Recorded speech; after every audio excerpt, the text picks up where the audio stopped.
Don't mention the peaky. We've come on early. Yes, we're early. Anyway, if you just joined us, welcome along. Until then, let's roll the titles. Ref Bar.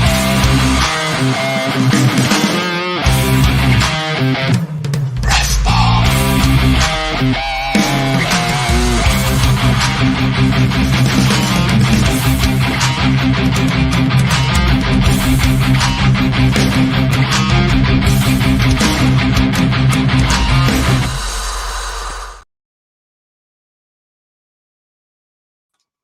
That got you. We're early. Yes, we've started early tonight.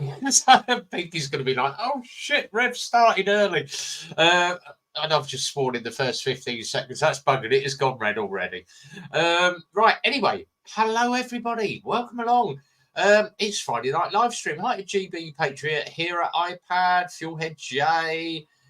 Who else have we got in the room? Slow Bones is here. If you didn't know, there's two Peakies kicking around. Peaky is the big bad bruiser that is going to be sitting on my door watching the admin tonight. If your name's not down, you're not coming in. So you need to make sure that you are aware of the rules tonight. I will put them up in just a second. I'm going to chuck him up on the screen over here to my left. Here he is. Jamie's here. Who else have we got? Simon Brackett's here. Motor Rev's here. Andy GSA Tractor is here. Now, there are a few rules for tonight. To qualify for coming onto the stream, you need to be in the live chat over here, side chat, for at least 4 weeks. If you're invited on, you must have good audio and a decent camera.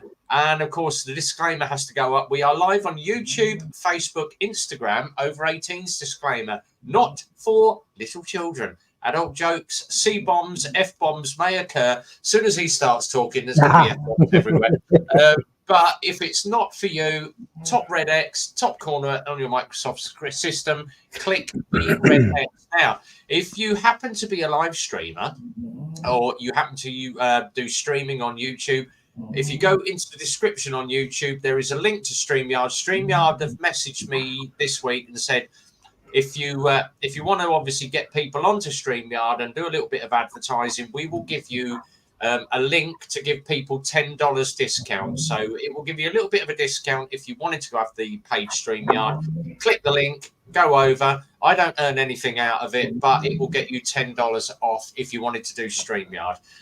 So there we go.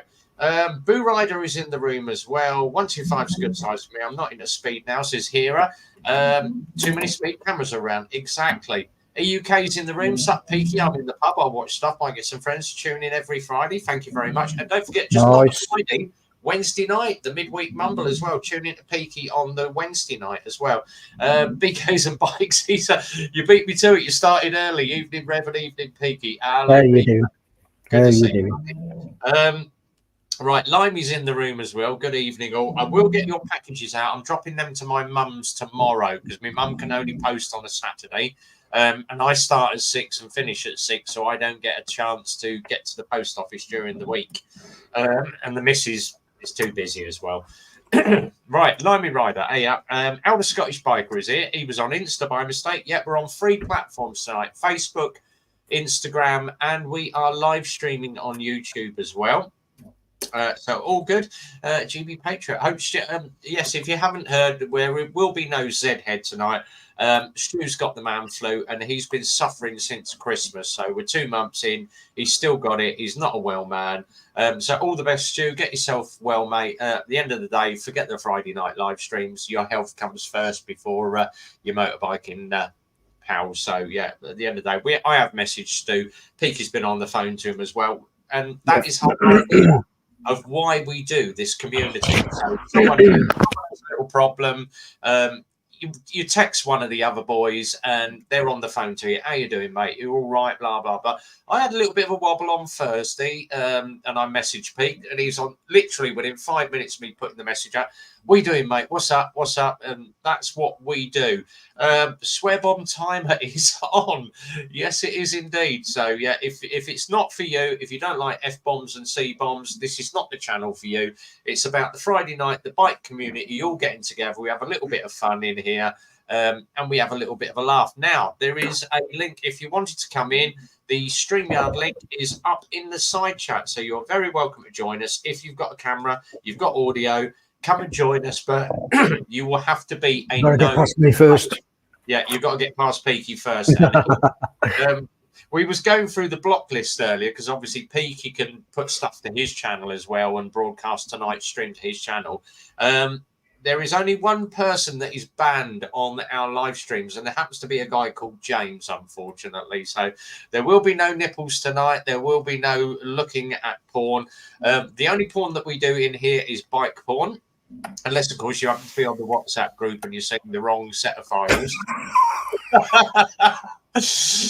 Which was, I'd only got halfway through them as well. I was like, oh, even Grant. It was the thing was that was for an army group, for the fucking lads in the army. So obviously, which is a bit more ruckus than our group. Our group's quite tame compared to the army group. So I banged it out, and I was getting all these messages, and I was like, fuck, man, what's happening here? And then I looked, I was like, fuck, wrong group. Wrong group, take them off, yeah. Wrong group.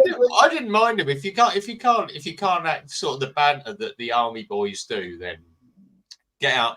There was a few that left, but you know, that was up to them. I fancy my chances. Peaky doesn't look like he can shift how he used to. Believe me, mate, he can take you out at 3/4 of a mile with you. To be fair, I won't be able to run after you, but once I got you on the floor, I'd fucking fold you up like a wet piece of card. You want to come on? Let me know. Let me know. BK's just said, I reckon if James pays 500 quid, he can be unbanned. Yeah, if you want to donate to the Scottish Little Soldiers, you're quite welcome. We'll let you back in the room for all of about 10 seconds. Right, a couple of things that I obviously need to share. I tend to do, now I'm not the bald-headed plain man, but I do tend to have a look through MCN. Evening, Rich GTRs. He is here. The young man's in the room. Right, let's just I'm just going to share the screen up, and there's a couple of things that I want to do. Right, just a quick one for this guy. Gary Taylor, Suzuki's Grand Prix Maestro. If you didn't know Gary Taylor, now I'm going back to sort of the 80s when Kenny Roberts was about, Sheen was about, Kevin Schwantz was about. He has passed away 30th of January, but if you go onto MCN, there's some great photos. Kevin Schwantz and Gary Taylor there. You've got all the boys there. So you've got Schwantz, Mick Doohan, Randy Mamola as well. They're all looking a bit old, but they were great riders. Kenny Roberts Jr. as well. So there's some really good photos. Gobert as well. But Stuart Shenton on board. John Hopkins.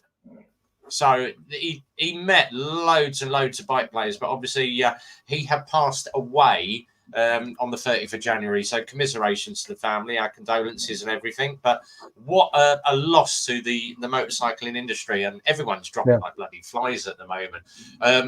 That's the sad one.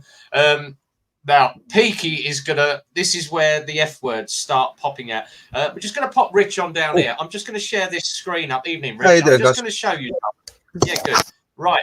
I'm going to share a screen, and I know exactly what Peaky's going to say in the first 4 seconds of me putting this.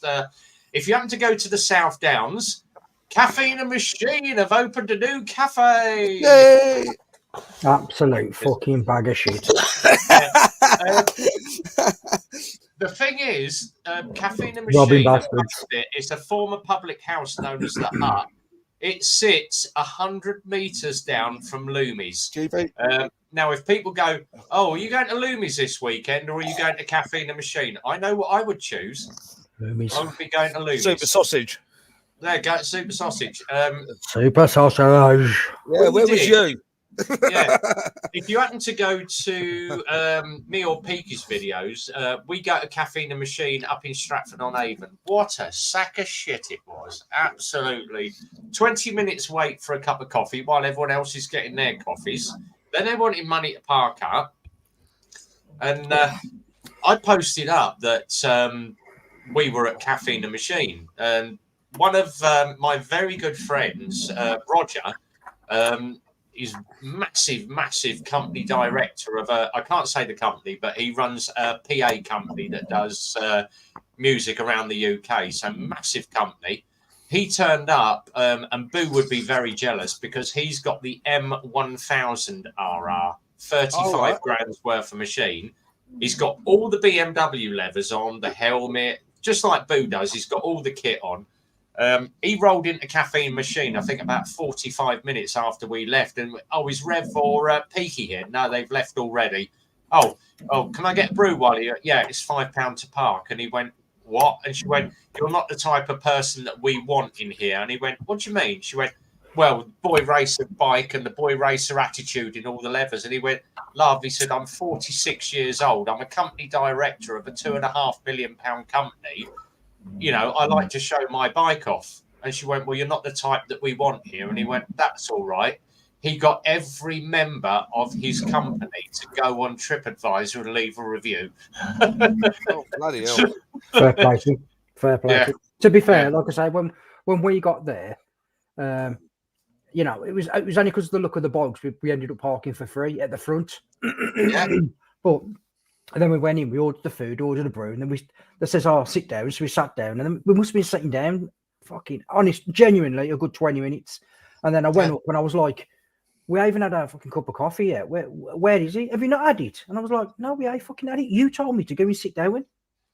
And then we sat back down, and then the coffee come out. We drank the coffee, and then we went back up. Well, we called the bloke over, and I was like, "Where's the fucking food, mate? We only had a sausage sandwich." You know what I mean? Tell like I'm ordering some fucking Gordon Ramsay fucking 5-star hotel. Do you know what I mean? And he just went, "Oh, hold on.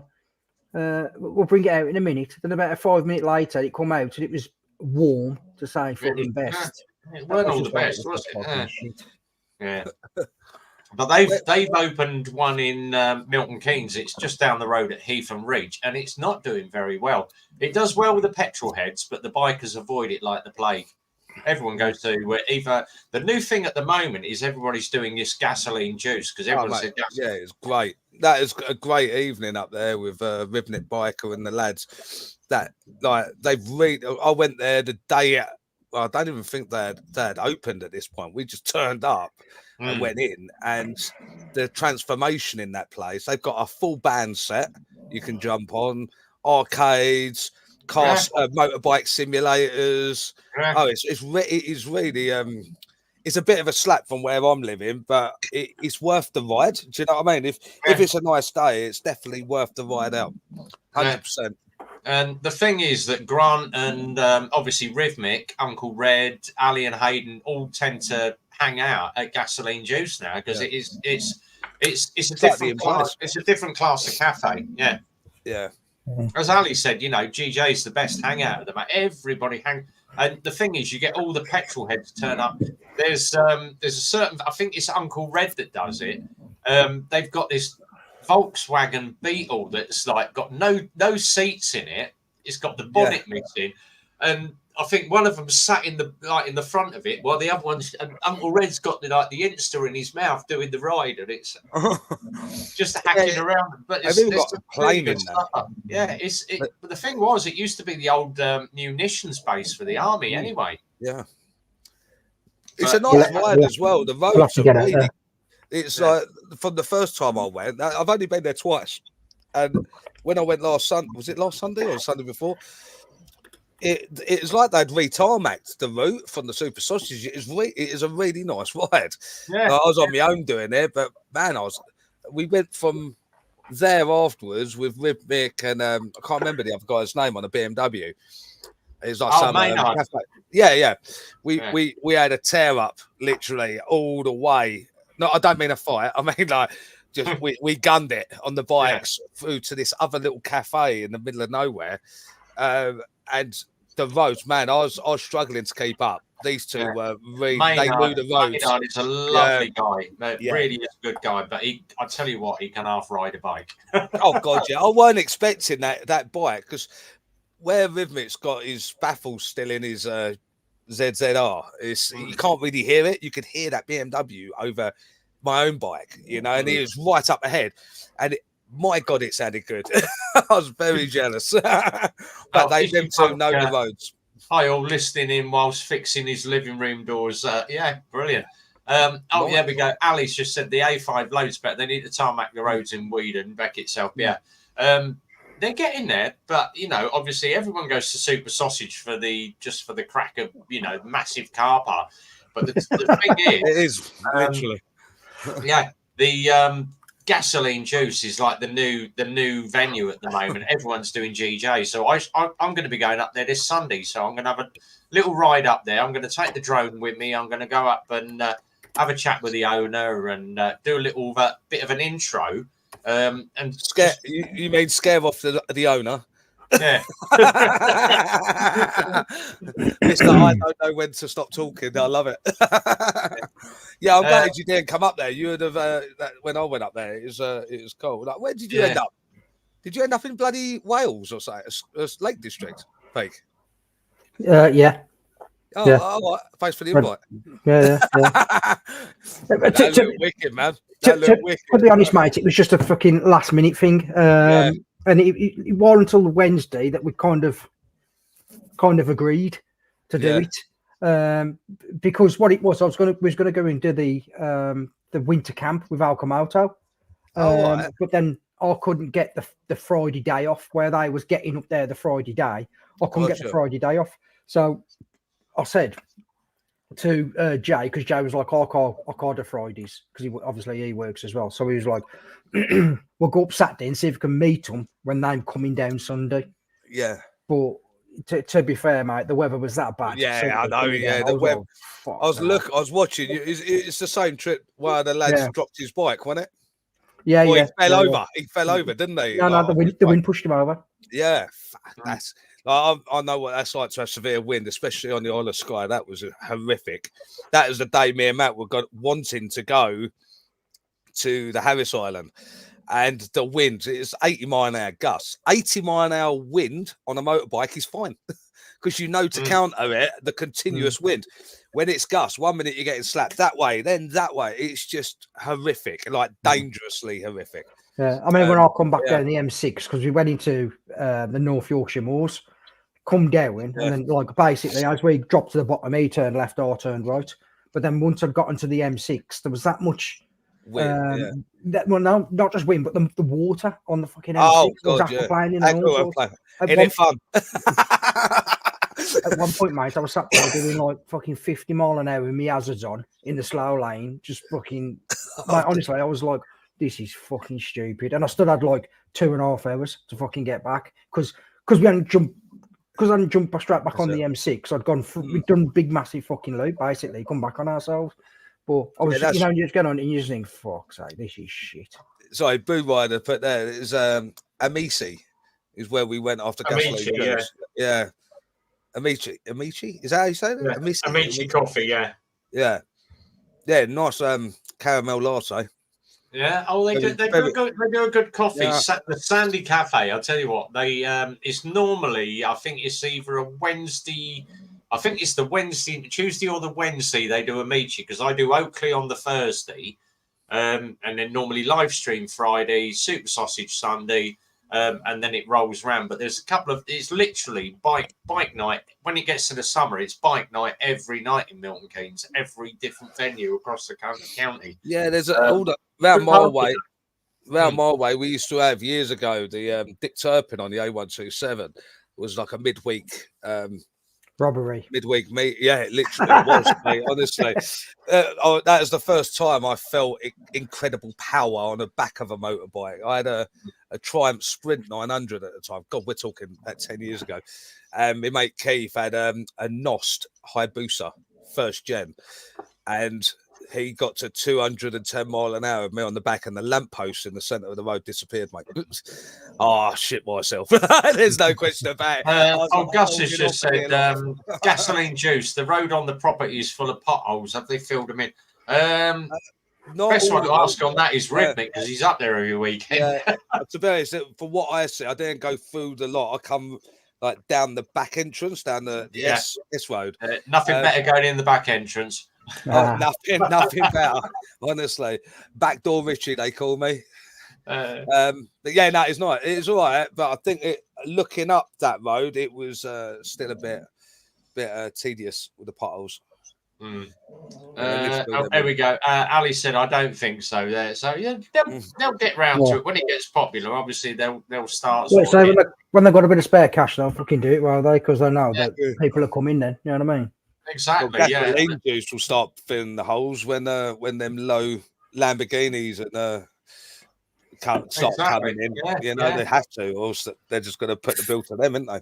Exactly, and you want to attract the customers that want, you want to get the footfall through the building so you can make the money on it. At the end of the day, your business is only as good as the customers that are coming in. So I was going to have a sausage roll in there, and then I looked at the price and I was like, nah, that ain't happening, mate. That is not happening. How much was it? Probably about fucking £8.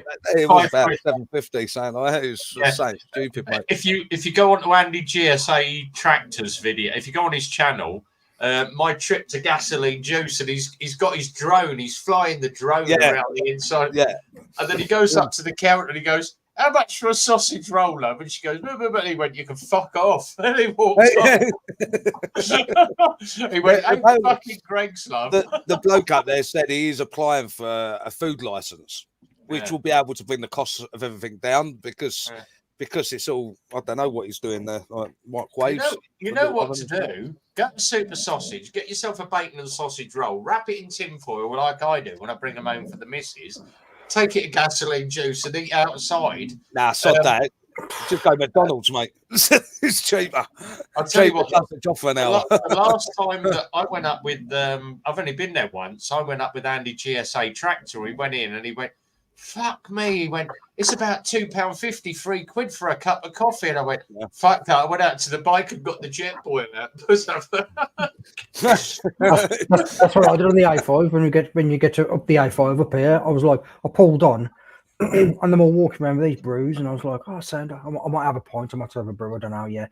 Literally, I had 1 point. I thought, I'll have another point. 2 points, I'll be all right. He's here. Andy's here. There we are. Take your own food. Bloody rip off, So I had a point, and then I was like, and then next thing you know, there must have been about fucking 4 coppers walking around the bikes and this, and I thought, fuck this, man. So I was like, right, what I'm going to do is I'm going to have a coffee instead. And so I went up. I was like, "Oh, can I have a coffee, please?" And she was like, "Yeah, no problem. £5.50." I was like. Oh wait, take it. I was taking back. I pay now. It's a Costa. I pay now. Yeah. Even Costa is a piss take. Like, if you seen their bean, just brew up at the back of the bike. That's what I did. I just sat at the back of the bike and brewed up. Like, I tell you what, that Costa coffee, to gain the beans, to get a free coffee, you need to have 10 coffees, which is about £48, mate, before they'll give you anything for free.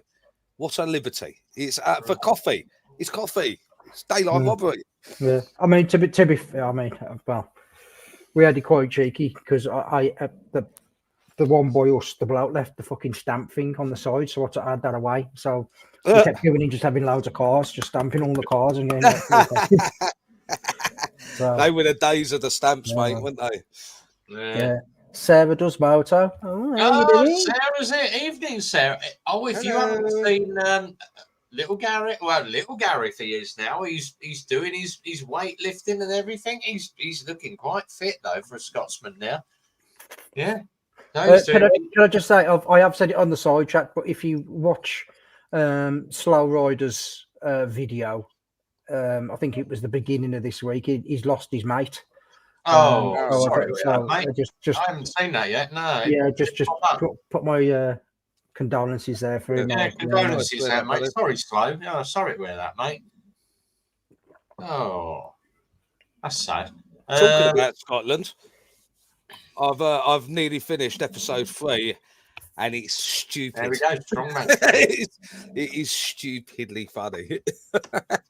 I'm looking forward to it, actually. I've just need to do a bit more tweaking this time round. It actually, I managed to edit it up a lot quicker with that 360 camera. It's just so much work to be done to record where you want the position. I've just done a basic, with this one, but it is funny. So I'll tell you what I found with that. What I found with that 360 was I'd only use it at certain points. I started using it all the time, but then I was just like, "This is a fucking ball." It's you know what I mean? Long, mate. It's very long. There's no easy process though. I've been buggering about with trying out the free because I tried the 360 on the Bother, But I went and left it at home this week, and Phil said to me, "Can you take the XJR out and give it a ride?" Well, I'm waiting to get my Osmo arrive. Should be here any day now. Peaky said to me, he said, "Oh, the best thing to do is get the DJI microphones, get rid of your Rhodes, get a shot of them, and because the DJI is a Bluetooth receiver straight to the camera. One less unit to put on the side of the helmet. Great. One less thing to get wet." But I thought, I'll stick just use the shitty GoPro. It's bound to dump you.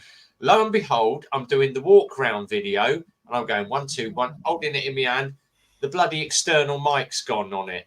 So I had to plug it in and use the inline mic off my helmet. So I've got when I'm doing the walk round, I've got my crash helmet on. You can tell it's muffled because I've got my crash helmet on doing the walk round because this road's packed up. But Carl actually, Ragged Rides. So Carl Dutz messaged me and went, "Do you know what?" He said, "I prefer a lot better the camera on the front of the helmet than you faffing around with the 360. He just prefers a straight video view of it." And I'm like, "All right, cheers for the yeah." But I enjoy doing the 360 editing. I find that 360 quite good. You know, so I was just saying there, that Andy was saying there, I find the 360 editing easy. But I don't. You guys have got the Insta. I don't know what that's like to edit up, but with the GoPro Max I use. Oh, you got the GoPro Max, are you? Yeah. So I don't use their.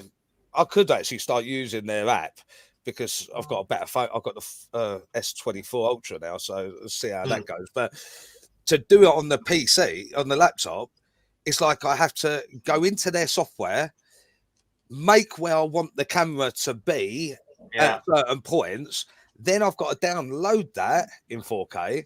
Then I need to add that to my list of videos while I make others. You can only make one at a time because my laptop's crap.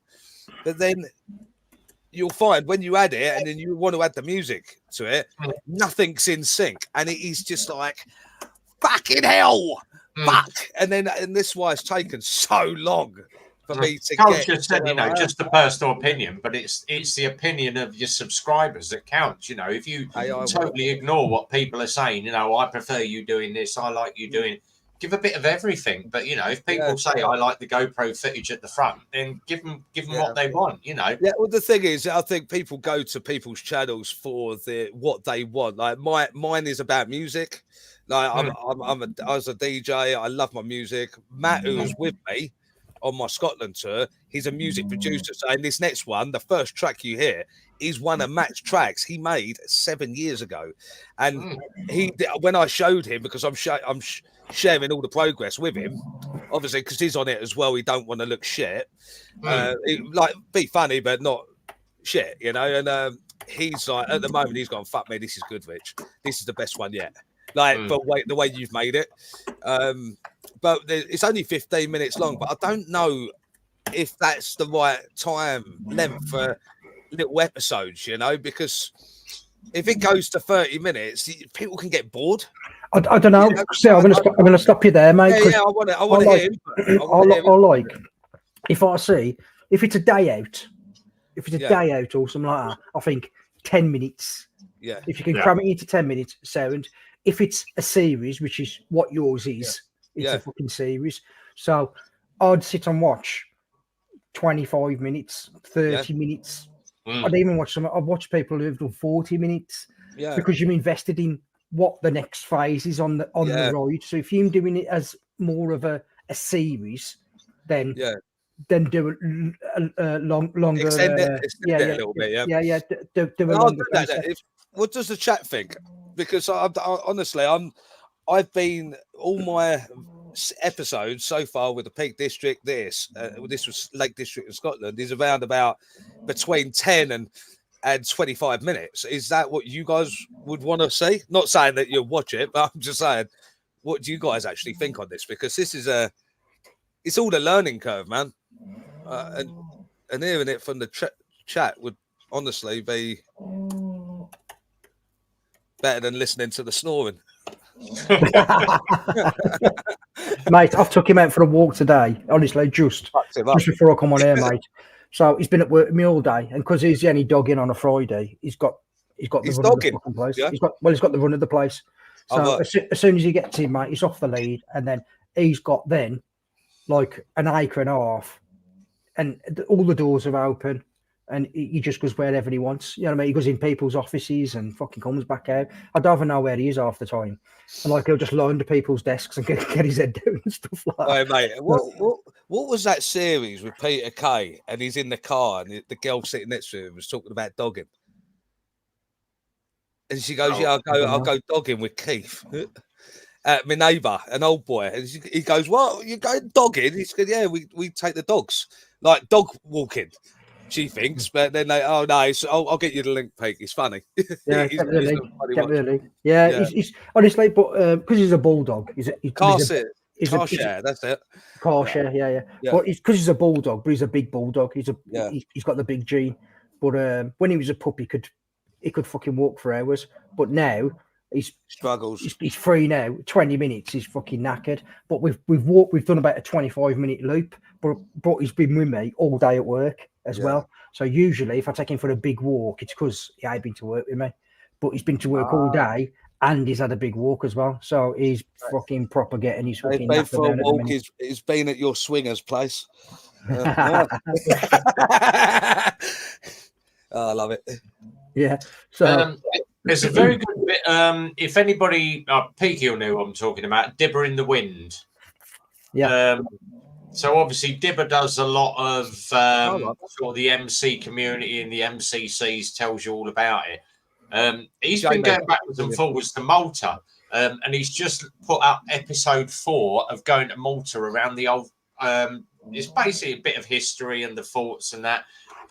It's a really good one. So yeah, I started watching that, and then obviously the live stream kicked in. So I'm going to go back and watch the rest of it.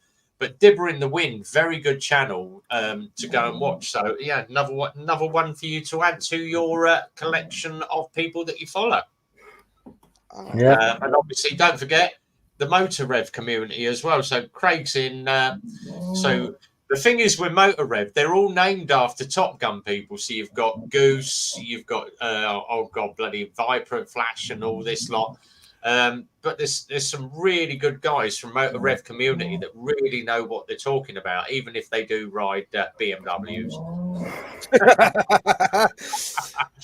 Mate, that's all I see. So I went. Apart from Craig that rides a cross tourer, Craig's got choice. See, I'm going to say something here now. I've said to Craig, you can have a go on RBM. When we meet up, you can have a go on RBM because he's actually he likes the BMWs. So once he has a go on mine. He's going to, mate, I'm going to get him on it and go, there you go, mate. Let's swap for an hour and then let's have a look later. It's just another one bites the dust. Yeah, real bad. But I tell you what. I like the Beamers, man. It's just the price, the cost of it, doesn't, and seeing all the problems from like yourself, Pete. There's another guy I watch and he had the original K16, is it? Or K1600, yeah. And he done a vlog where his brakes failed on him, and because his brake pump went, and BMW said, yeah, it's a common fault, but wasn't recalled, and then they replaced it with the exact same pump. What will go faulty? He jacked it in, and it was like seeing all these negatives. I haven't seen no positives yet, besides that they can do everything like that. There's no question about it. I mean, for me, if I'm being brutally honest, mate, you know, if you buy a BMW, if you buy a new BMW, you've got to know it's going to cost you money. You've got to know that. You know what I mean? If you want that BMW not to cost you money, don't buy a new BMW. Yeah. And then they'll have it serviced through a BMW. Do you know what I mean? Yeah. But it's the same as my bike. Yeah. So for me, but what I'm looking at is like for me, I ain't gonna go and spend 20 grand on a bike and then get some bloke around the corner to fucking service it. No.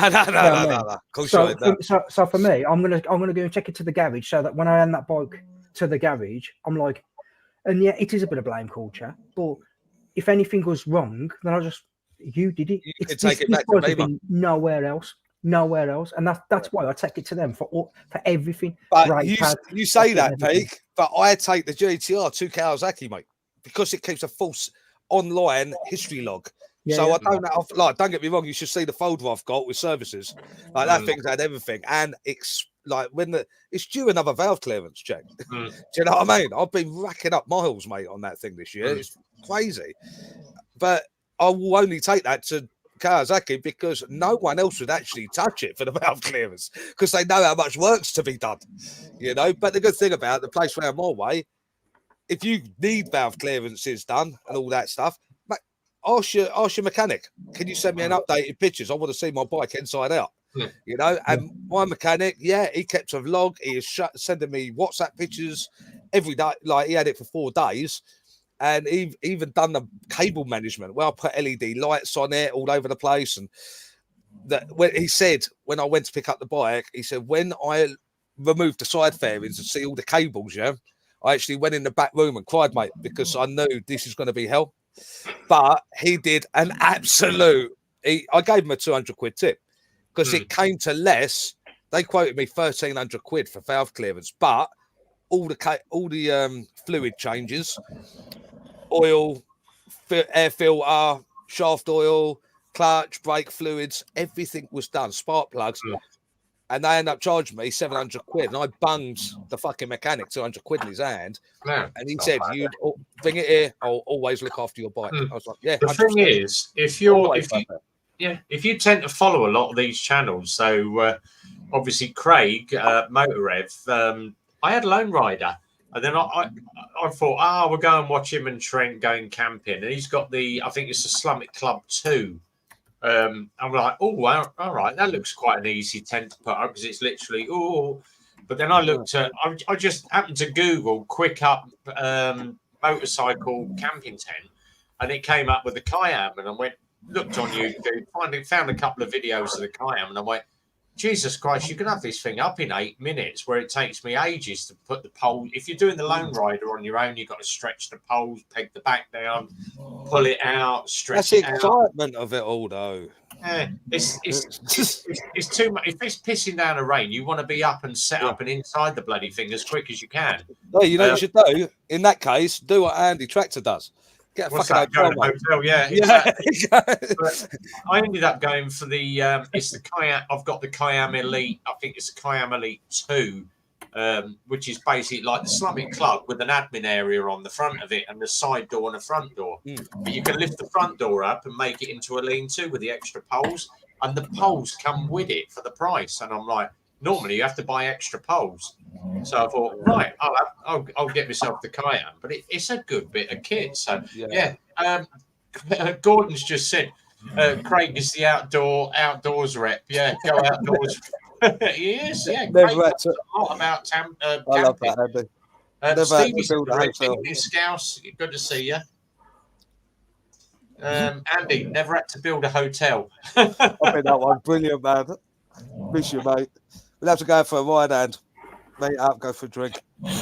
Yeah, I'll go out. Yes, believe it or not, you can not buy the Slummit and go outdoors. They won't. They do the cheap shit, but they won't do the Slummit. They don't do the Kayams. And there is a cheaper version of the the Lone Wolf. I can't think what it's called. I think it's the Wolf Rider or something. So that they've basically done a Chinese knockoff of the Lone Rider tent. They called it a Wolf Walker or something. I wouldn't buy one. There's no camping at the Super Sausage. It's a good fucking job. Whoever builder will always be there. Yeah. He won't get no fucking miles on his bike. Exactly. You never say this. I'll tell you what, I'm looking forward to actually doing Wild Bad Weekender. It's gonna be a blast because we actually get to go a day early. So we're going up on the Thursday. Old Richie set up the marquee and everything, and we can pitch up early. So Friday morning, me and Peaky are going to be absolutely bladdered, mate, not making the ride out. Well, we need GP Patriot to sort it, don't we? Yeah. If you're still in the room, I can jump on the group, mate, and just confirm everything.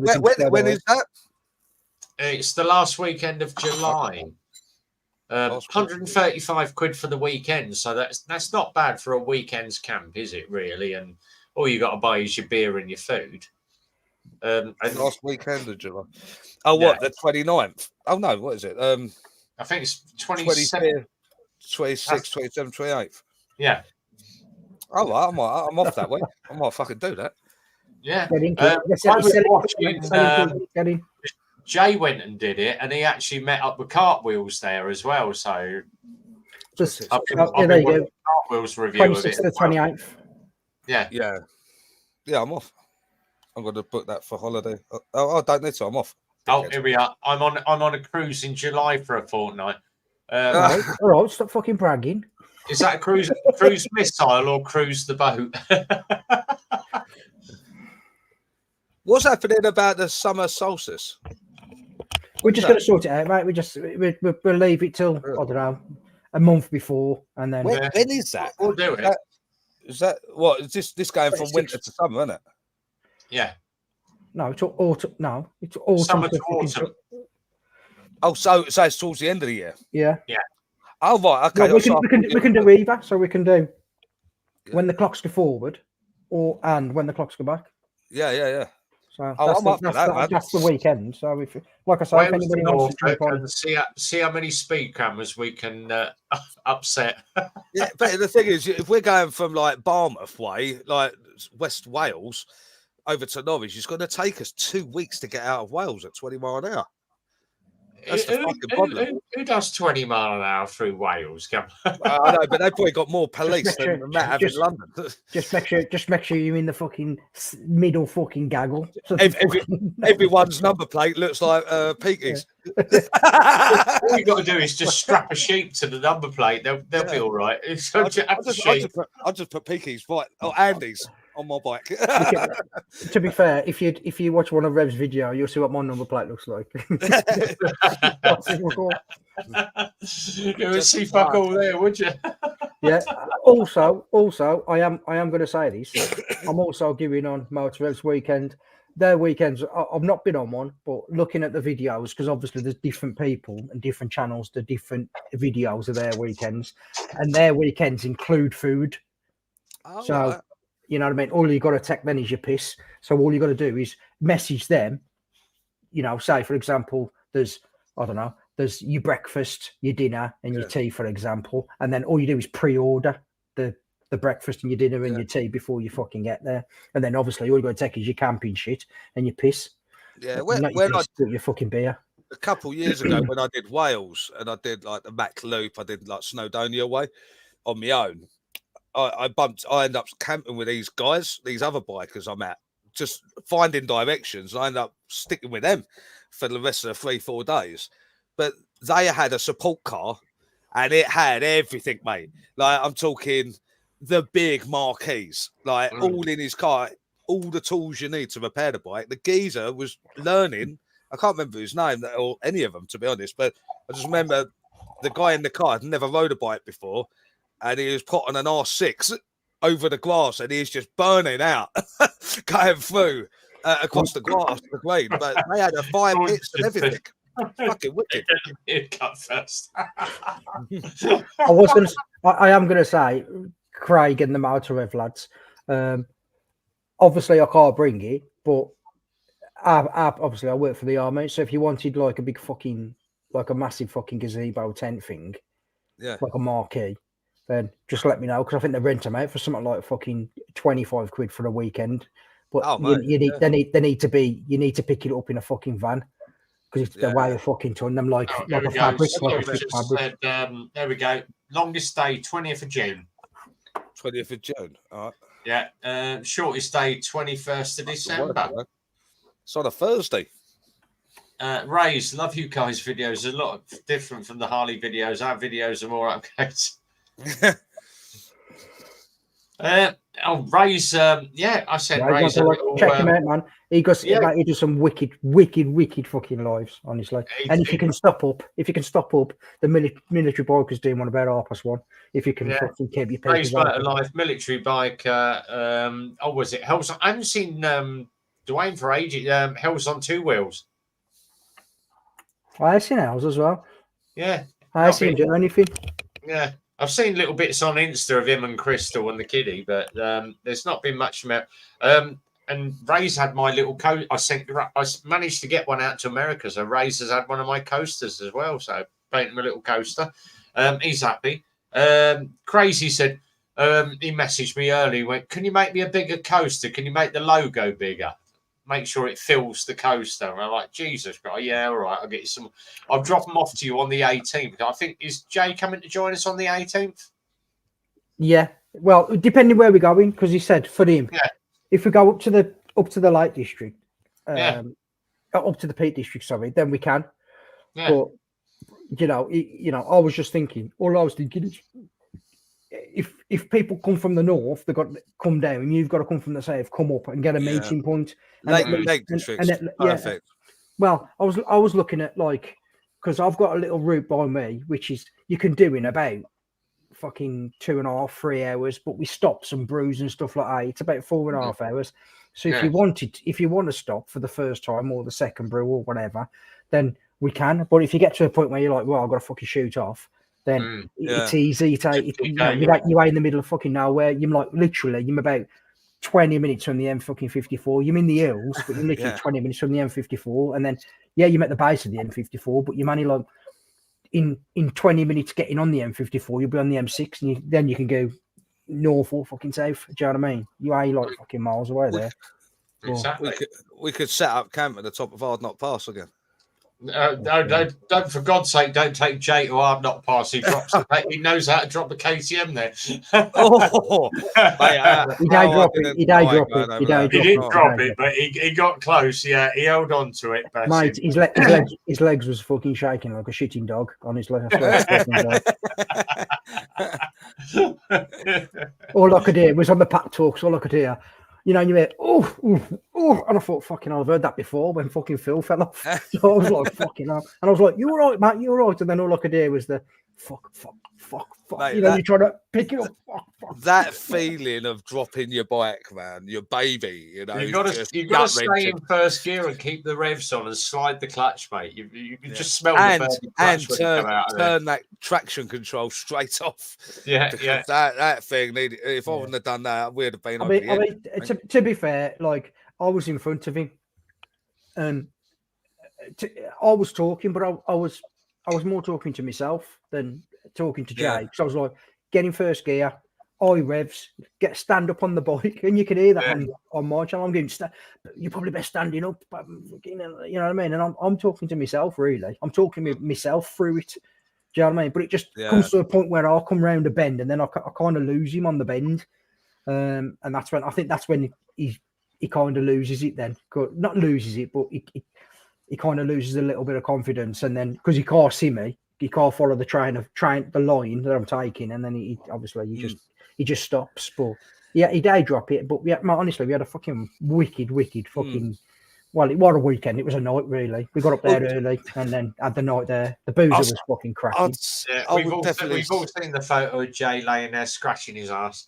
The thing is, I think when you drop your baby and you've left a little war scar on her, it makes it more like, oh my God, that's my baby. Yeah, man. It gives you that little scratch. And if you do a bit of metal work, put a plaster over it. It works. I'd have the fuck all over mine. If it's fucking scratched, he's fucking scratched. And he oils his brakes. Peaky was at the summit and left Jamie.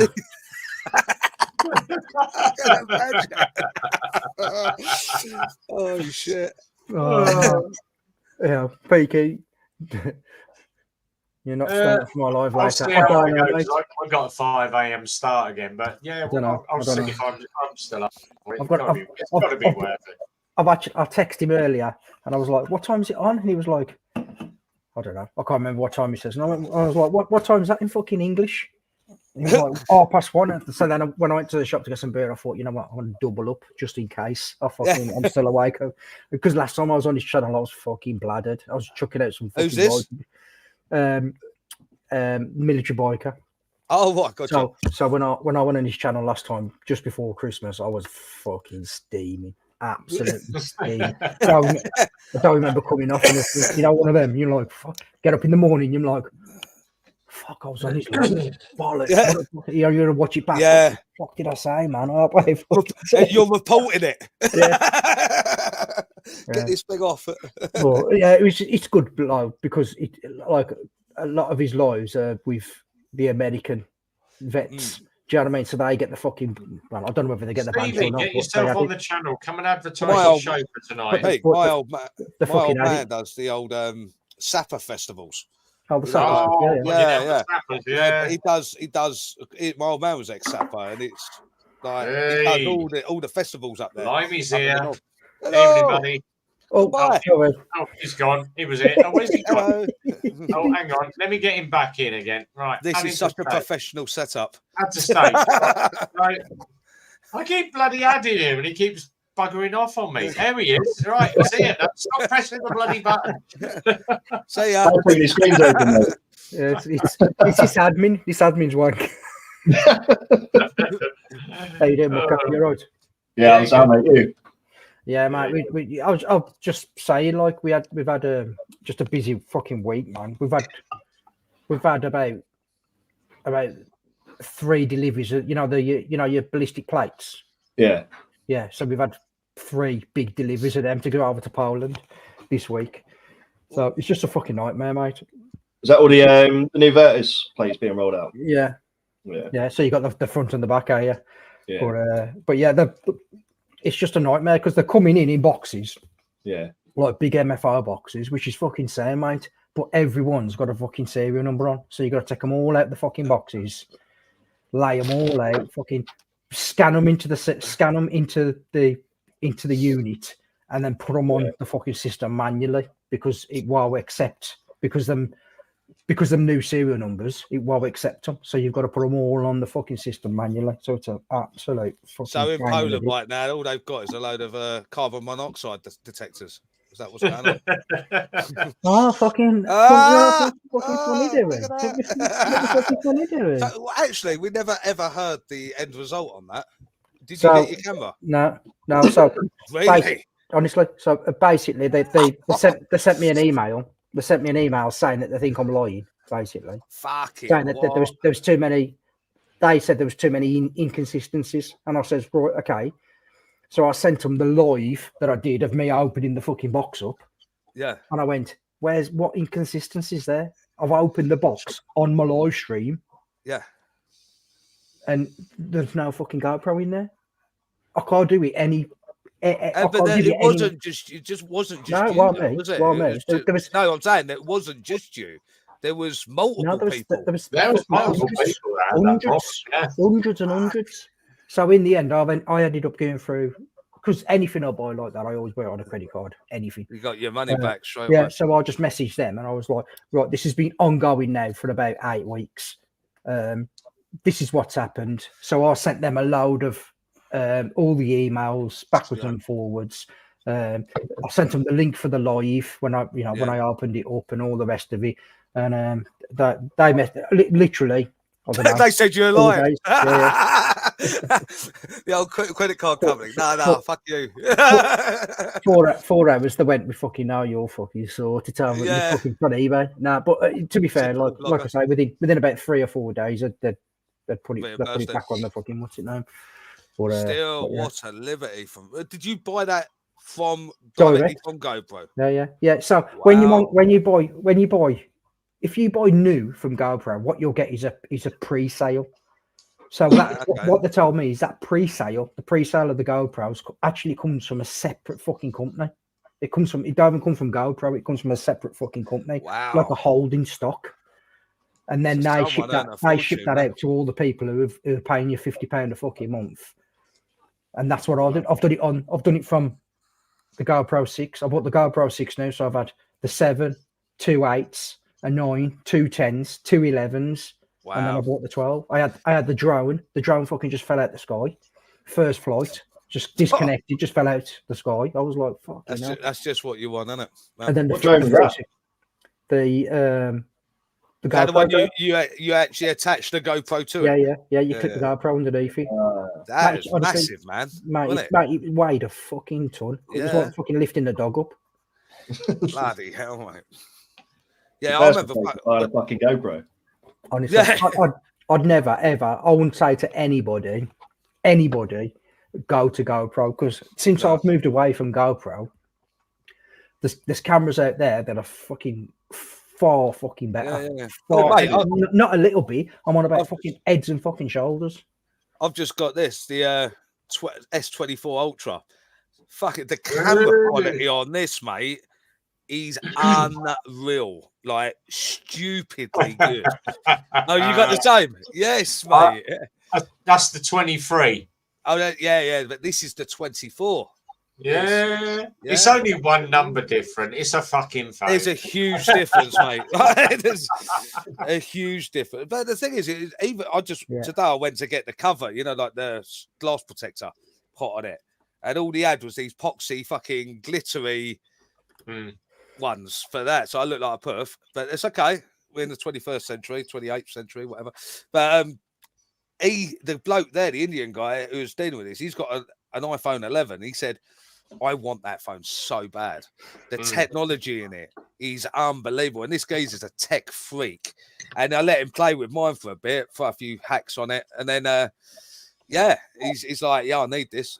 I go, well, you can have it for $2,000. The only thing they changed was, Cal was saying, that's the 24. So you've still got all the cameras on the back. I've got the quad lock one. Yeah, that's what I got on mine. That sits on perfectly. Yeah. All you're getting is a little bit faster processor, but the actual software that is in it, all they've done is a software upgrade. But you know what? The big reason I've gone for this, when you buy a new iPhone, a new Samsung, before this, it comes with a maximum of 3 years worth of firmware updates. Yeah. This phone has come with 7 years. Oh, it's not so the technology in it is mega. You know, like if that's got 7 years worth of updates, that's impressive. You know, plus quad lock. I purchased this the day I got the phone. And it was on a pre-order for the mid of Feb, and it came in today. Just said the AI is great. It can actually live translate a phone call. So you can actually understand your Uber delivery when he's sending your McDonald's to you. Then. Bit steep, that, but yeah. What are you trying to get at? Can you elaborate? No, let's not, Rev. Let's not. As admin, let's not. If it's anything like that fast food thing, mate. Oh, what have you got? No, I've got Chinese. No, it's from the shop down the road, and it's an Indian. It's like, yeah. I do love you, mate. Yeah. Can't mention the word that he says. He's like, I've got some black food from down at the. Yeah, all right. I'm waiting for the old PPI scam calls to come through, and I can hear it'll translate what's going on in the background. Yeah, that's going to be interesting. It is good. It's really like the live translate while you're on the phone is a bit like screw with at the minute. Even in French and German, it is just not perfect at all. But over the months to come and the updates to come from it's got to get better and better, I think. Well, here's one for you. So we went because obviously I didn't go out Sunday because that dog had to go to the vet. So he's been. How did you get on? He's got a thing called CCD, which is canine cognitive disorder. So in other words, he's got Alzheimer's dementia. He's fucked. Fuck it up. They've said to him, it could be 6 to 9 months, it could be another year, but he's 13. But they said, what you want to do is get this special, it's got omega oils, B12, and it's meant to aid dementia. All right. Well, you can buy 10 tins of dog food. It's 60 quid. And I'm like, for 10 tins of dog food, 60 quid. It goes through like a tin a day, a couple of tins a day. All right. Oh, we've got tablets. The tablets are £1 each, but you can buy 60 for 34 quid. And I'm like, all right. So 60 for 24 quid. So I bought 24. We went on Amazon and found them on Amazon. On my Amazon order, it says, do not put stuff through the letterbox. We've got one of these black boxes that goes outside the front door, so you can put your mail in it. Put your mail in the outside letterbox. Of course, Amazon, I'm at work on Monday. Amazon driver's turned up and he's gone dong, dong, dong, dong, dong on the door. Dog can't hear it, but he sees the shadow at the front door, or he hears the vibrations. bounding down the stairs, dum dum dum. And this guy's hammered about 4 times and then shoved the parcel through the front door. I get home at 12 o'clock. There's the parcel all across the floor, and he's eating the tablets. Fucking hell, mate. Dog So fucking spice it was- out of fucking Yeah, it was a phone call. Luckily, it's only vitamins, but he's been hyper for 3 days. Yeah, Dog's walking around with fucking lockjaw. yeah. Foaming. So phoned Amazon. They put me. I spoke to Vishnu, Parai. I was like, for God's sake, just put me through to a senior manager. In the end, I got through to the senior manager. I said, I'm going to hold you accountable. If the dog has to go to the vets, then I'm going to hold you accountable. And if he dies, you're going to be bloody. I'm going to sue your ass off. Which bit of do not post through the letterbox that is stated on every order that I post, because it's in my description of when to deliver. Do you not understand? Oh, well, we're using an outside courier firm. We tend to use Polish drivers. Well, I don't care. Can they not understand fucking English? And That's in the end, true, though, isn't it? they ended. I got 34 quid refund for the tablets, and they went, "Oh, we'll give you a full refund." Well, yeah. How about an apology? We're sorry, I said, all I want is a written apology or an apology on email from a senior manager to say, sorry, it won't happen again, and reprimand the driver. So he's been black marked. And he went, all right, is there anything else you want? I went, yeah, for all the stress and anxiety, I've been on the phone now for 25 minutes. You can send me a 50 quid goodwill gesture. Oh, we can't do that. And I went, do you know what? I'll see you in court then. I'll cancel my Amazon. I spent $2,500 with them last year. We'll give you a 50 quid Amazon gift card then. Yeah, all right. Just put it on my account. I'll use it. So, yeah, it took me 20 minutes to get it, but fuck me, Sorry, do not put through the fucking letterbox. Do you not get? I think I've had a few of them tablets because your chair keeps fucking flashing, Lemmy. Is that, or am I seeing things? Is that like a green screen trick or? No, it's a new chair. It's got like LEDs built into it. All. I'm tripping out, mate. He's like Neo from the Matrix. He's plugged into his neck, and I keep looking at my vape, going, "Is this Phil?" His missus has bought it 'cause it's one of them vibrating ones. Now we know. Cheeky monkey. Got fancy little remote and everything. Fucking hell. So he can even speed the fucking thing. Oh, I love it. Oh, man. Fuck you, fair. Reese has just said at least it wasn't GTR's special blue tablets. Can I just say, listening to that, right? This is on me and my best mate Ricky on his stag do. We both served together, so I kidnapped him and took him to Benidorm for the weekend. So we rushed him in his house. He was fast asleep. Rushed him, give him a few slaps, chucked him in the back of his car, all talking Irish, this, that, and the other. Got him out in the fucking car park, fucking opened the boot up, took the sand back off his head. He's crying. Oh, fucking like we're someone all there, fucking laughing and joking at him. Do you know what I mean? So we took him over to Benidorm, and there's a boozer in Benidorm where they play porn all fucking round. So I bought a Viagra, dropped this fucking Viagra in his drink, met these fucking. See you later. So we dropped this Viagra in his drink, but we was all dressed as fucking Baywatch. So he was dressed as Pamela Anderson, this little fucking G-string thing on. Within about 20 minutes, mate, he was like this. And he's going, I need to get some shorts. We was going, no. About 4 hours, mate.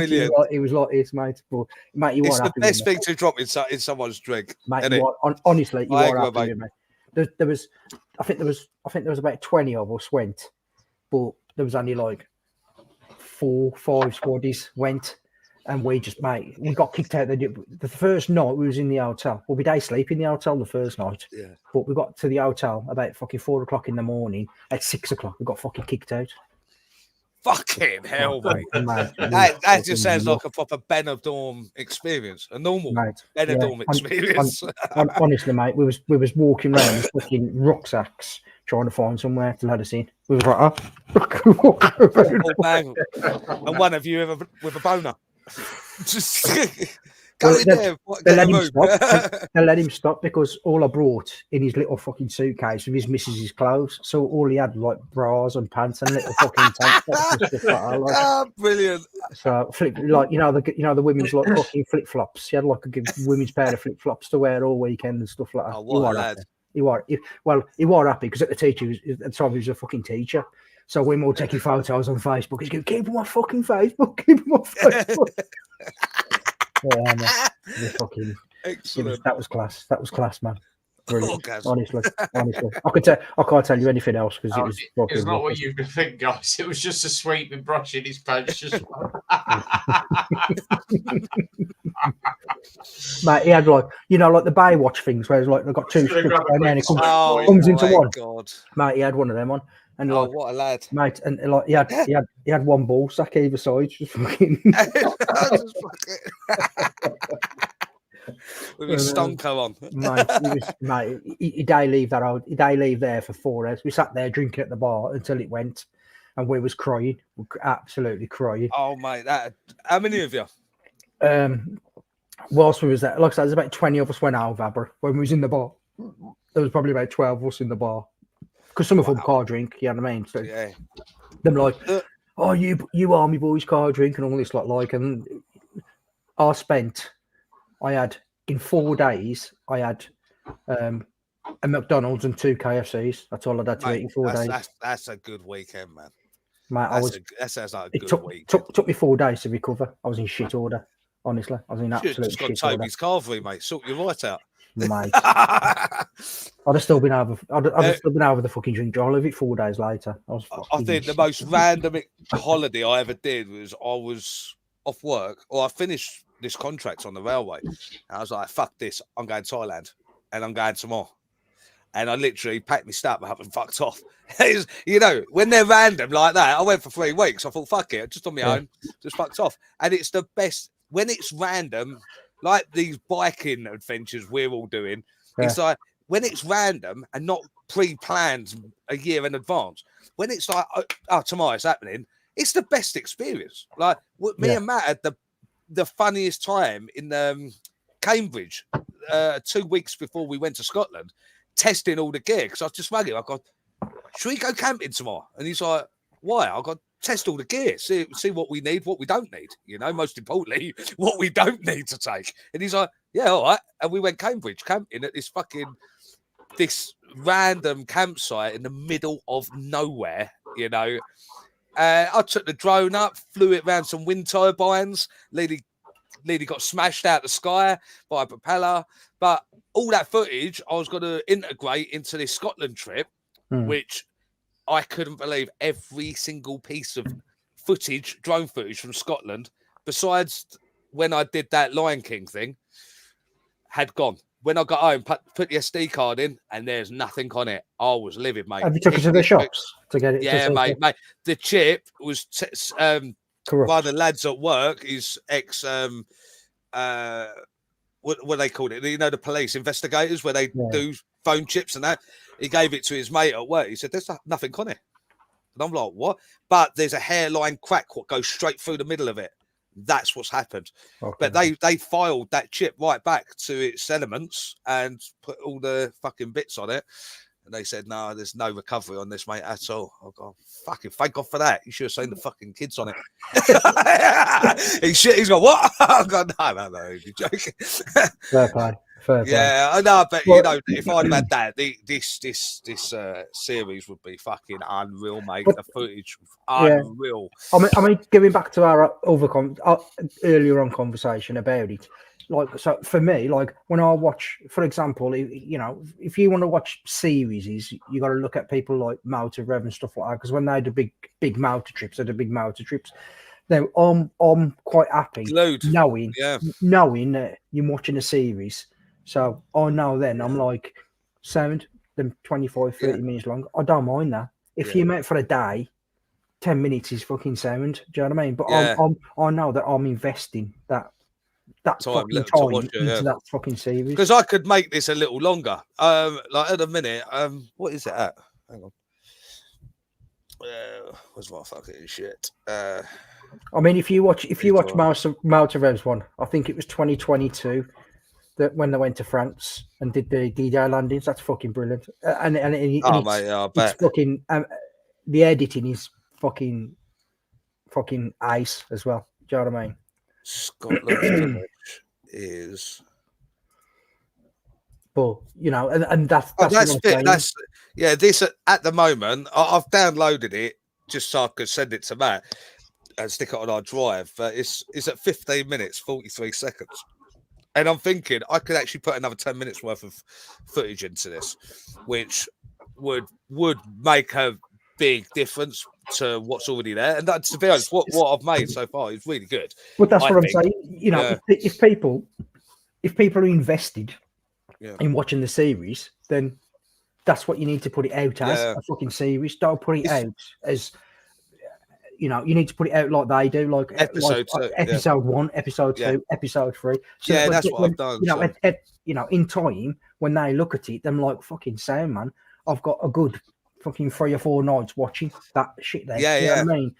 Like I say, 100%. you know, you look at people like, you know, there's lots of channels do you, but for me, that like, you know, obviously because he's on the live stream now, but the best ones to look at are like the ones that Barter have done. Because that one that they did in France was honestly, and I just blowing smoke up his arse now because he's on Craig. Yeah, I had blowing smoke up his arse now just because he's on the side chat. It's fucking brilliant, honestly. He really is, honestly. The editing, Maltarev. It's him here. Yeah, Craig Maverick. Yeah, Craig. So, but it's honestly, it's everything kind of ties in together. Everything falls into place on that series, and it's fucking brilliant. Because that's what I've been trying to do, but it was like where there was fucking, you know, and we learned a lot. This was the first time me and Matt had gone and done something as new vloggers, like, but at the same time, fatigue, mate, is the biggest killer in any vlogger.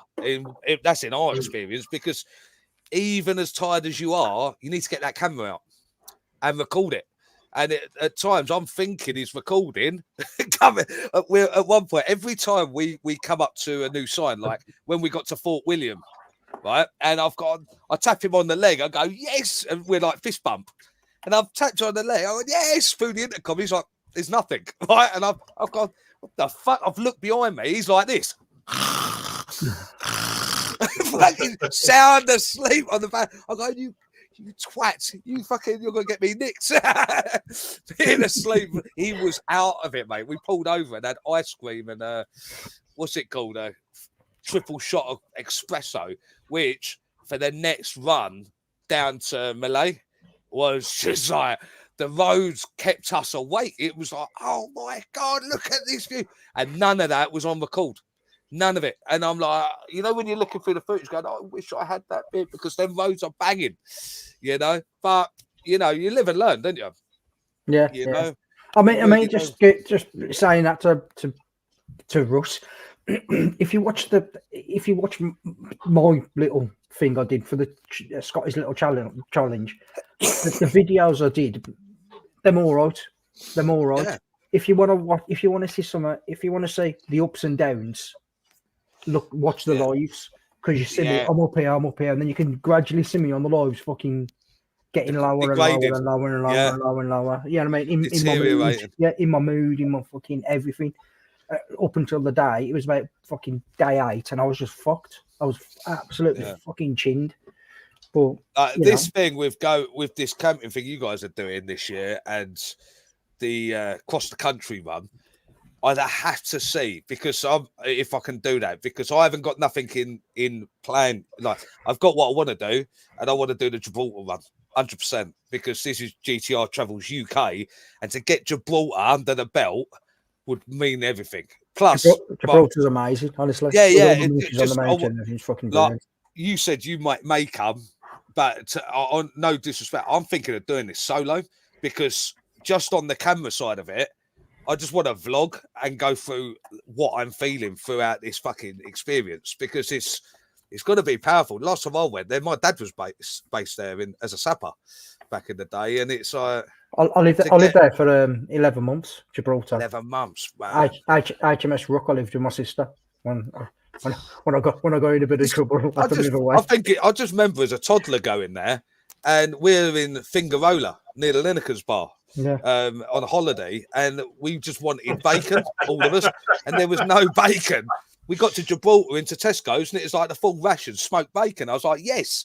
Like, I remember that as a toddler. Then my dad putting a peanut on my fucking head, and a monkey or gorilla, like, literally pounced on me, mate, clawed all my shoulders up. See, I was there just after they shot the IRA lad in the petrol station. Yeah, I remember that. So they shot someone. I can tell you a story about Lineker's bar, mate. I used to DJ in Lineker's bar. I used to be the DJ in Lineker's bar when we used to go out on tour. What, in Fingarola? Yeah, we did. The manager, he said, how can we get more people in the club? And I went, advertise naked dancing. And he went, all right. And he said, we've come up with this idea. We're going to do naked dancing. He said, all right. And we had people in there. And he said, who's going naked? I went, well, it ain't going to be fucking me. He said, I'll tell you what. He said, we'll give you an extra 100 quid in your pay packet if you DJ naked. I actually DJ'd naked in the DJ booth. What I'd found was a Walker's crisp box. I pulled the bottom out of it. I pulled the top out of it and gaffer taped it round my waist. And I've actually got no boxers on with a Walker's crisp box around my waist. DJ dancer. Rev's got fucking acorn cock. Yeah. Cheese and onion cock. I'll tell you what, you try removing duct tape from your waist when you've taped your waist with a cup. No, thank you. I was like, go slow. And then one of the guys went, I'll get it off. You should use a bit of Gorilla Glue. Sort your right out. Oh, God. I'll tell you what, we found he knows. I found a really good product today because we've been. I messaged Peaky the photo of that Kawasaki BR that had basically someone had tried to nick his bike and they got his handlebars and literally bent the bar. What? Yeah, they tried to nick his bike. I've got it on my camera roll. What is that? Just a standard steering lock? They're trying to. Yeah, it's just a standard Kawasaki steering lock. Let me go on me. I've got to find my WhatsApp group now. WhatsApp images. Here we go. Is it on there? Is it? I've got it on me. I've got it on my phone because I sent it to Peaky earlier. Where's the before and afters? I've got so many photos on this bloody phone. It's ridiculous. Julia's put in the group chat that dogging video. Fucking brilliant, man. Love it. Watching that afterwards. Oh, hang on. Let me just find. It's easier if I go on my WhatsApp messages because I think I showed them to you, Peaks. No, or did I put it on the Motovloggers group? Oh, yeah, it was on the Motovloggers group. Right. It's just fucking things disappear. Holy shit! Oh, here we go. So they pulled the clutch lever to try and break his steering, and then they'd ripped the handlebars round. But when they did it, they broke all the left-hand control unit because it's got a little pin that holds it in place. So, yeah. Quick phone call to my mate at Kawasaki. £71 for a handlebar. We've replaced it, but the left-hand controls, what they've done on the back of it, you've got the little pin that locks into the handlebars. They'd actually ripped it round and broke it off. So the bit of plastic was still floating around inside the unit. So I phoned the local motor factors and said to them, I need some either like super glue. What have you done? I went, I've got a bit of plastic that's broken. Oh, we've got this new stuff. It's called Dymo Gel. And I went, all right. He said, you put it in as a powder, put a bit of tape around it, sprinkle the powder down the back of the tape, and you drop the super glue on top, and it actually sets light to itself. It actually heats up, and it literally, you can see it burning. It melts the plastic. And I went, all right, is it as good as you reckon? He went, we've used it on loads of stuff, but it's about 15 quid a tube. So put it all in. Done his hand grip, done both sides with the powder, dropped the glue in, rock solid, and put his hand grip back together. Saved the guy 80 quid. Wow. Yeah, for the sake of like 20 quid's worth of glue. How much are you charging? 300 quid. It was a nice little job. Put it this way, because the parts were about 150 quid. But to actually take all the controls off, change the bars over, change the clutch cable. What else have they done? There was loads of stuff they'd done. The front brake pads were out. I was on that for about 3.5 hours today, but he's taking it in the morning. He is happy as Larry. But I said to him, next time you park it outside your house, make sure you got a light on it. Don't just... He parked it in the dark at the side of the house, and I went, no, put it right under your bay window in the light, mate, so people can see the bike. Put a camera on it. Either that or put a big chain on it. Because they literally walked up his drive and just got the bike and like, oh, we're going to try and nick it. They're fucking... No, a part of me, you know, I park my bike outside, and a part of me thinks, like, just leaving the steering lock off. Because I tell you what, for them to smash that up, he's ag, mate. Like, like when you get the bike back, you haven't just got your bike back. You've got a fucked bike because you haven't got a steering lock anymore, and everything inside has just been mashed up. You know, a few lads at work we've all got bikes at work. You know, it's part of our job. We ride bikes for a living, but it's the majority of them say no. We don't even with the work bikes. We don't leave the steering lock on because it ain't worth the ag. But without the steering lock on the work bike, they're not insured. Exactly. So it's a fucking catch-22. Yeah, but yeah, he's happy as Larry. It works good, and then it's been a bit of a shit week this week, mate. It's like just people are like, you know, say my bike, Thank God for him over there, because I can message him when I'm having a really shit day. I can message him and he's like, "What's up, mate? What's up, mate?" And as I said when we started the show, that's what the community is about. You know, someone has a down day. Rhythmic put up a video of him, and he's just basically playing a guitar. I just want to say goodbye, Mum. Blah blah blah. And I must have had about 3 or 4 people that messaged me on WhatsApp going, "Is Rhythmic all right? Why? He's just put this video up. We're really worried about him." And I messaged Rhythmic and he went, "No," he said, "I was just, you know, I was having a down day." And he expresses himself through his music. Yeah. He's learned to play guitar because Uncle Red's taught him. And he went, "I just put a little song together, put it up, and obviously put it out, not realizing what people would think of it." Yeah. But everyone said the words like, boom, boom. There's a couple of songs that, you know, I use 5 Finger Death Punch all the time because obviously 5 Finger Death Punch are all military guys and they've all been there. Some of the stuff that they do, I Apologize, and you know, Bad Company. Peaky knows what I'm on about, and you can just relate so much to the lyrics of the song. And the only way to get out of it, as soon as I walk in that workshop, if I'm on a bike, my music goes on. Because it's the only way it will chill me out when I'm working on a bike, and I can just relate to the lyrics. Like 9 times out of 10 in the background, Phil, the boss Phil, he's got bloody ABBA or Taylor Swift going. I'm like, your radio's broke, mate. Why? It's playing Taylor Swift. But yeah, here we go. The thing is, that's what fucking people are there for. Do you know what I mean? You know, everybody don't have a fucking good day every fucking day. Do you know what I mean? You have fucking bad days, but what you got to do is look at the individuals that you can. Well, this is what I do. I'll look at the individuals I can lean on to know that. Yeah, I'm having a bad day. They ain't got to worry about it, but it don't matter what I tell them. That, you know, they ain't got a fucking worry kind of thing, and they can get you through it, if that makes sense. It's good when you can actually lean on people and say, you know, I'm having a shit day, help me out, mate. And everyone's been there, done. Especially most of the people in this group are all ex-military, you know, like there's like Peaky, you got there's another fucking Scaly down here. Yeah, but he's still serving, so at the minute. Yeah, all right. No, but what I'm saying, at the minute, he's still in the bubble. Yeah, because when you're in the army, everyone's experiencing and everybody's doing the fucking same things. It's when you come out and then you realise you ain't fucking normal. You haven't been depressurized. You haven't been de-armourized. You haven't been brought into the fucking civilian fucking world. You're a fucking trained killer, and then they've put you in a fucking scenario and gone, "Say, mate, cheers. You've done 15 years. Off you fuck." Put you out there, and you're just like, I don't know what.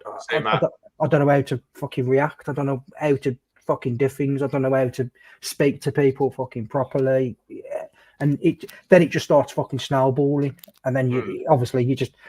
I mean, for me, mine's fucking slightly different, but you know, for me, I'm just like you say, you have good days, you have bad days, but my bad days, I try to lean on other like my army lads. That's why when we go away as a group, when we go away as a group, the first couple of nights it's fucking ruckus. Do you know what I mean? We'll be arguing, we'll be like fucking head to head and all this lot like, and then once we've had an argument, after like night 2, everything settles down and you're fucking normal then, and you know what I mean. But it's just because you're all fucking pumped up, you're all back together, and you just fucking, you know, you're bouncing off each other, you're like a fucking live wire. Do you know what I mean? And then like obviously we all have a fucking good drink, and then you're like, whoa, you get back in the room, you know what I mean? You start fucking about and you start, you know, just daft stuff like fucking play fighting and stuff like that, and then it just turns into a fucking scrap or whatever. But at the end of the tour, you're still best mates. Still best mates. You might be kicking shit out of each other, but you're still best mates. Exactly. It's like Phil said to me today, he went, "Oh, bloody hell," he said, "have you seen this, like, the Suez Canal, the Iranians are all kicking off?" There's a great video. It's on YouTube. I found it the other day, and it's, I think it's HMS Cheshire or something. They're escorting the old cargo tanker through the Suez Canal, and the old Iranian gunboat's like it's trying to cut up the tanker. And the old HMS boat is like, "This is blah, blah, HMS Cheshire, or whatever. Please stand down, or we will be obviously forced to open fire on you. You need to back off by at least blah, blah, blah." And the old Iranian gunboat carries on trying to cut up this super tanker. So they put a round over the top of the bows of this boat. Shit itself. The old boat shits itself and fucks off. Next thing you see, the old Americans come in, F-35, boom, blow it out the fucking water. Thing is, if that trade stops, mate, we're fucked. We're fucked. Yeah. Look, people go on about the cost of living is due to Brexit, it's due to COVID. It's people not. It's forget stuff that's not coming in from overseas. No, but people forget the Suez Canal was blocked for ages, mate, and that ripple effect of livestock, fresh fruit and veg. Mate, all of that's just had a ripple effect. It's never, ever all that lost beer, you know? Phil said to me, he said, "Have you seen that the army has started to start calling people up?" And I went, "Oh, fucking hell." Can you imagine that? Can you imagine this generation in the British Army now being pulled up? He said to me, he said, "Oh, would you ever get called up?" I said, "I'm past the age where they'd call me up, but they would go for the people." If it did happen to go to that, they start with the youngsters first, then they go to the people that have served previously. They've lowered the age, though, are they? Yeah. They've lowered the age to 45. Yeah. I said, he said, "If you ever got called up, you wouldn't be there. You'd be working in the fucking kitchens, cleaning the floors. But you fuck off." I'll tell you what, though, my old man said, look, like we've got this problem with the English Channel. There's a lot of the ex-vets who would be happy to go down there and fucking sort it out. Do you know what? They could sort it out. If I was still a single man, I'd say to them, "Fucking sign me up, because I know how to handle a fucking a lot of people wouldn't. You don't need a fucking gun, with a Stanley blade, mate. You don't need a gun. Just put a couple of fucking crates of beer. I know I'm not single. I'm married now. But if I was single, let the lads get fucking smashed. Let the lads get smashed, and then every morning, just go, let them loose. I can imagine that as well. That's what you need. Honestly, mate, they'll be soon. Mate, after a couple of weeks, mate, they'll be soon in them boats going back. fuck this. Here we are. Like, you get a feeling. Patriots just said Dad's Army more like Mr. Literally. Captain Wayne Wankin, who'd be Pike. That was good fucking Believe it series, or that. not, Military Bikers actually posted a. Who was it that died this week? Captain Pike. Wasn't it? Pikey. I'll put a photo up there. Yeah, it was like, oh, is that Rev in the Falklands? Fuck off. that's where you chat your berry, wasn't it? It's still sitting up there, mate. Yeah. I'll tell you what, I'm actually, because a lot of people said to me, God, where were you when you went in? I said I was 17 when I went in, because back in the 80s, you could get in really early. You could get in from 16 without your parents' permission. I think they've set it to 18 now or something, because bloody bureaucrats and all the bloody lefty woke bastards said, oh, you can't be, minimum age is 18. I went in early, mate. And I think the Americans are the laughing ones. The ones to laugh at. You can go in the American Army, Navy, or Air Force at a young age, but even on their passing out parade, they can't have a beer, mate. Like, what's all that about? You can die for your country, but you can't have a beer until you're 21. Like, it's fucking madness. But it's like, mate, this is the same in the UK. So I don't know if it is now, but when I joined, you could actually join at 15 and 9 months. Yeah. How old are you, Pete?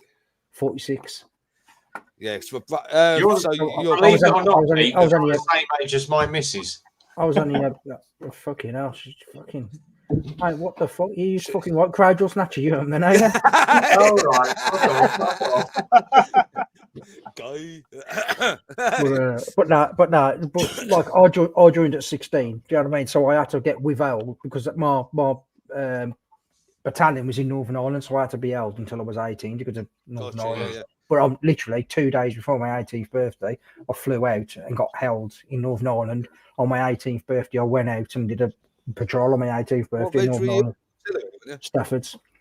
Christ, in some states, you cannot watch porn until 21. Jesus, haven't they heard of the internet? Not in this day and age, mate. Not in this day and age. Some states, you can't watch porn until you're 20. Surely not. What's going on, man? Surely that ain't right. The internet can show you some off things, eh? That's always the mobile phone, mate. Like my two older brothers, like Darren is 2 years older than you, Pete, and my oldest brother's 10 years older than me. I'm 41, so. And they both went in the 1st Battalion Royal Green Jackets. They both served Northern Ireland. Oh, they're in Green Jackets. Yeah, 1st Battalion. I know a couple of lads from the Green Jackets. Sorry? I know a couple of lads from the Green Jackets. Yeah. Yeah, that Andre's still in the mercenary shit. He's just got back from Israel. Darren, he works on cruise ships now doing the flooring. Darren's mate, Russell, he's part of the family. He's just put a post the other day. Right, it's been a while, but I'm off back to sea. Got to keep the straight clean. And he's there, he's fucking burgered on his bag, ready. He's gone to work on the cruise container ships as a double tapper. Yeah, mate. You don't want to get it. I'll tell you what, that guy Russ, he is a sharp shot, mate. Like him and my brother Dale were good snipers, mate. Limey will know because the original signals were at Catterick. We were based at Catterick. And then they moved it all down to it was all what was it, Blandford Forum, wasn't it? Yeah, down in Dorset, down in Dorset. But the original, because when we kicked off in sight, we got chucked out of bloody Larnaca for fighting in the bar. We ended up in bloody stop it. Fucking 2 months in fucking Brig back at Catterick Garrison, and it's like, Jesus. I never did the regs. I did the TA 4 years at the Royal Logistics. Whatever you did, if you served your country, well done, guys. Well done. I had to follow suit with the family. I've said this before, mate. If you served your country, it don't matter. As long as you passed out and you've not been kicked out, then you should go to the front of the queue for everything. Everything. I don't give a fuck. You go to the front of the queue for fucking clothing, food, fucking housing, That ain't the whatever way it it is. is. Everything. That ain't the way it is, mate. If you've served your country, we should not have ex-military fucking people on the On the fucking On the street. streets, No. Shouldn't be happening. homeless and shit. Should not be happening. I went through Romford today. It's the first time I've gone through Romford, my hometown, in months, mate. I just went to get my hair cut and a cover on my phone. When you go back to get it finished? When you go back to get it finished? Tomorrow. But the amount of homeless, man, the amount of homeless on the street is phenomenal. And it's like, and you know, a lot of people go, "Oh, there's so many foreigners on the street." Mate, these were Brits. You know, like, and that's like fucking sad, man. There's a thing I dropped because Phil said to me, "Can you drop me mate off at Milton Keynes Station?" One of our old MOT testers. He popped down to see us for a couple of days, and he said, "Oh, can you drop me at Milton Keynes train station?" Yeah, all right. I'll drop us at the. I said, "No, I'll take you up to the door." The front of Milton Keynes train station, they've got like these green. It literally looks like it's made out of what they call it, formica board, like plastic board, and it's got a roof on, and it's got homeless shelter pods, and there's 6 pods along the front of the train station with plants on. I mean, it all looks quite nice and ornate, but it's got like a little hole in it, so you can actually crawl into like the little tub, and it's got a sleeping bag in it for the homeless. So 6 homeless people. Shouldn't be the case, man. It shouldn't be like that. No, that is good, like for the homeless, but we're fucking a wealthy country. Well, we ain't, are we? But we're we're all fucked by Sunak, aren't we? It's just sad, man. I thought, what a bloody good idea, you know. Like 6 people can just get themselves out of the rain, out of the wind, you know, bed themselves down for a night. It's got a sleeping bag in it. What a bloody good idea. And it's actually provided by British Rail. You know, the local council aren't paying for it. British Rail are actually paying for it. Because it's probably safer than them being halfway up the line. Do you know what I mean? The thing was, they used to all camp out the front of the station in cardboard boxes and sleeping bags, and you know, all begging for money. So they rotate it, so you're not allowed to be in the, you know, if you're the same person, you can't come back the second night. You have to go somewhere else. Yeah. But everyone's started hitting on these ideas of these little homeless pods now, where people can just go and they've got a bed for the night and they can walk around during the day. What if it's pissing down a rain? You know, where are you going to stand? The thing is, like, just an example, that it is a video on Facebook, went viral, of that homeless guy at Victoria Station, McDonald's, and the security from McDonald's were out throwing water and bleach on him because he stunk, right, in the middle of winter. And it's like, the disrespect is unreal. I don't care your reason of being homeless. At the end of the day, you're still human. You should still be treated with a bit of dignity. And it's like Jim Davidson said, you know, he said, we've got guys that have worked all their life, never been on unemployment. And he said, we've probably got the greatest country in the world because every fucker wants to live here. Yeah, fine. He said, but the point that gets me is we've got all about, because Jim is a big military lover. Yeah. He said, we've got all our military guys that can't get themselves a house. He said, and yet we're accepting all these overseas aid visitors. You know, he kept it quite politically correct. He said, you've got all these overseas aid visitors coming in straight into a council house, straight on benefits, blah, blah, blah. He said, and yet the people that have served our country for 60 years, they can't even afford to put 2 bars on their own electric fire because they're afraid of the fuel costs. Yeah. It's very true. Yes, I feel we're all living in scary times because I haven't got a mortgage. I'm actually living still with my mum. I'm a 41, like my mum, but it's true. I can't afford it. Yeah, judge a society on how it looks after its most vulnerable people. The UK is failing. We're falling on our fucking arse. This is where democracy isn't working because we haven't got a democracy because we've got a billionaire prime minister who doesn't at all understand what it means to have no fucking money. Yeah. And he isn't elected. The last time we elected anyone was Boris. Right. So we need An Yeah, utter but change. if you look, you've got that fucking what's it called, UK reform. Yeah, mate, that's who Like, I'm voting for. 100%, mate. And that, Yeah. they, to be fair, I've got what they're saying is fucking brilliant. Do you know what I mean? But then you start reading into it and looking into, because that's what I do. I start looking and reading into it. But I'm like, how are you going to fund it? How are you going to do it? How are you going to allow that to happen? How are you going to fund this? But how are Labour? Because that's the only well, alternative. because Labour's already said that they're not going to stop the tax. Yeah. They won't up it, but they're going to keep the tax as what it is. They're not going to lower the tax. Where UK reformer says they're going to lower the tax, lower the threshold tax. Yeah, but they've been talking about other things to generate money. I can't remember what it was. I'd have to have a look, mate. But when I find it, I'll send it over to you. They have that Richard Tice has put through how he's going to fund this, because it isn't through taxes. I think it's through corporate. You know, tax, you've got big companies leafing the fucking country. What you got to do though is be careful, because all these big countries will just fucking leave the UK, and then we won't have no fucking tax. Do you know what I mean? So you got to be careful. I know what you're saying, but you know what I mean. It's catch fucking 22. Of course it is, but I just feel we need change, full change. Like I'm sick of, you know, when you watch PMQs and that, it's like the London Mayor has to go. Fucking 80, mate. And like even the people, the Muslims I've been speaking to today, even that shop, they've gone. I voted him because obviously we vote for our own. He's fucked us. He's fucked me. I've had to get rid of my car because we live inside a London borough. Because of you, Les, I have no vehicle at the moment. I'm having to rely on public transport, and why? I should be able to be free.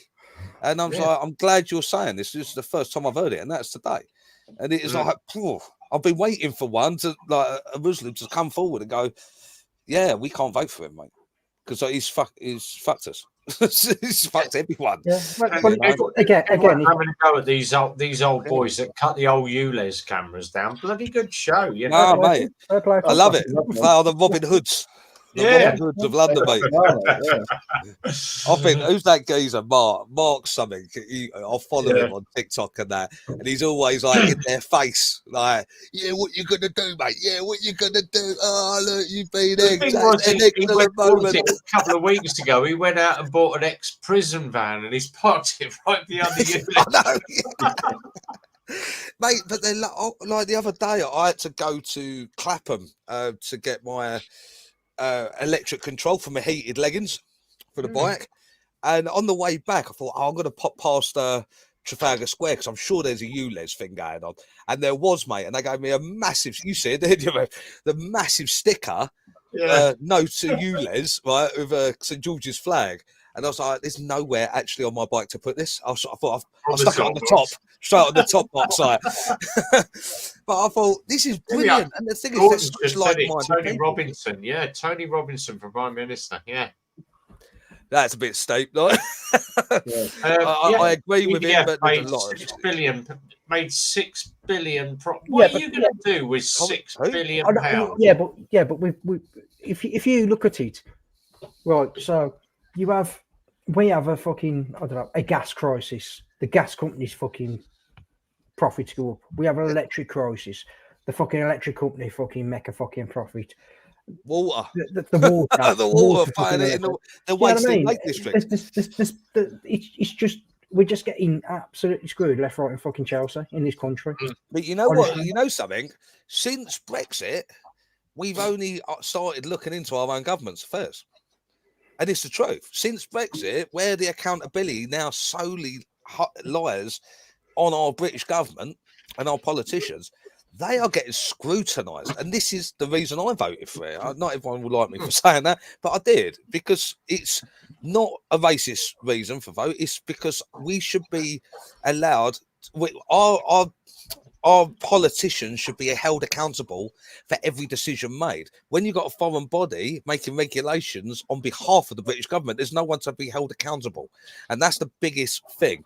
And also the other reason is that it was coming to too close for my liking, that if the Falkland Islands, Argentina went for the Falkland Islands, it wouldn't have been long until we'd have had to go to the European Union to ask permission to use our navy to defend our own islands, and they could turn around and say no, and then we're in a fucking state of shitness. There was looking at becoming an actual European army, so we didn't NATO some sort of super army, wouldn't it? Yeah, so basically the UK troops are going to be. The UK troops was going to be the fighting force. That's what it was going to be. So I'm like, hold on. So all the other countries are going to have the fucking nice easy jobs. There you go. All the other countries are going to have the nice easy jobs, and the fucking British lads who are, no fucking likes us for a reason. You know what I mean?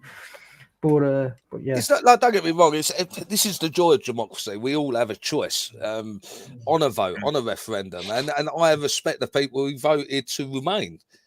But the thing is, there's a lot of leftards out there that who's like that Steve guy, Mr. Brexit, who's at Westminster every Wednesday blaring out shit music, mate. He doesn't even have any music taste.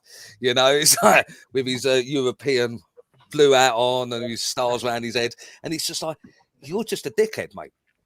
Because you get people like that when you go out the piss, mate. You sit in a pub and fucking they'll argue fucking black's blue. Oh yeah. You know what I mean? Oh god, you'll never win. It don't matter what you say. They're going to go against you. You know what I mean? That's not right. Bring back bloody Margaret Thatcher.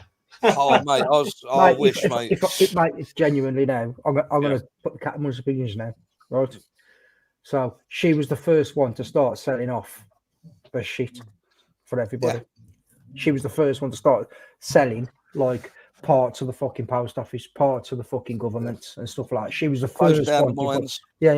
First one to fucking start it. Yeah.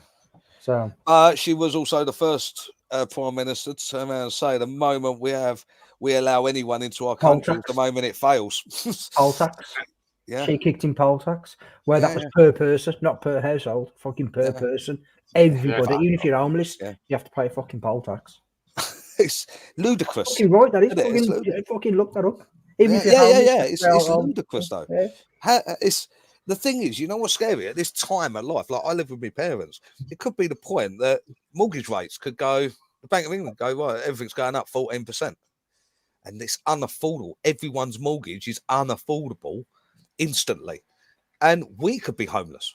And that's how close we are to be as a dictatorship, because we have no control, and that scares the fuck out of me. That's why right now I want to enjoy what the time I've got. I might be living at home with my parents, but to do Gibraltar this year, to go to Spain and try and do Northern Ireland and Southern Ireland all in one hit is just, I want to get it done under my belt. And if anything goes wrong and a nuke starts heading my way, at least I can hold my head up and go, yeah, my YouTube channel was still shit. Happy days. I've done all these tunes. I gave it a go. I've done all these tunes and I've still only got fucking 1,500 fucking subs. I don't know why. It must be the beard. Shave your beard off and see what happens. See if we get more subs. It's keeping my chin warm. Fucking hell, you look like a boiled egg if you didn't have that beard. Kazamoto, where was your Wednesday? I missed your Wednesday. Where was your Wednesday? Welcome to the US now. Yeah. Mate, times, I don't know where we got into fucking politics, but let's get back onto fucking let's get off this toxic. Yeah, let's get off this shit anyway. I'm right. Buy a cat. I'm gonna call it Go Away. Yeah. Right. So ABR, Go away. Come in. Wild Bad. Go on. You got we got Wild Bad coming. Are you up for Wild Bad? Are you doing Wild Bad, Rich? What's this? A week. End of July, if you haven't heard. No, I haven't.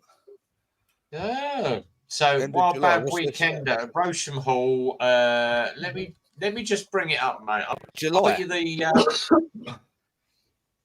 So if you go onto Google and type Wild Bad Weekender 2024. Let me just find it. Wild Bad Weekender. Yeah.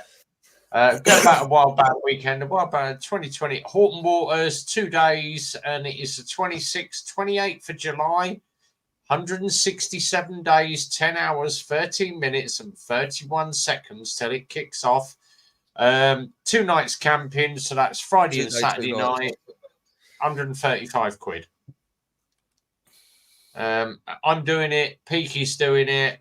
Loads of us are all going. How much is it? Probably 30? Craig from Motor Rev's going to probably go there as well. It's Richie Vida. Whereabouts is that? Oh, right, I might have to go. Horton Waters. So it's Horton Waters. Where's that? Midlands, North, South? It's Nottinghamshire.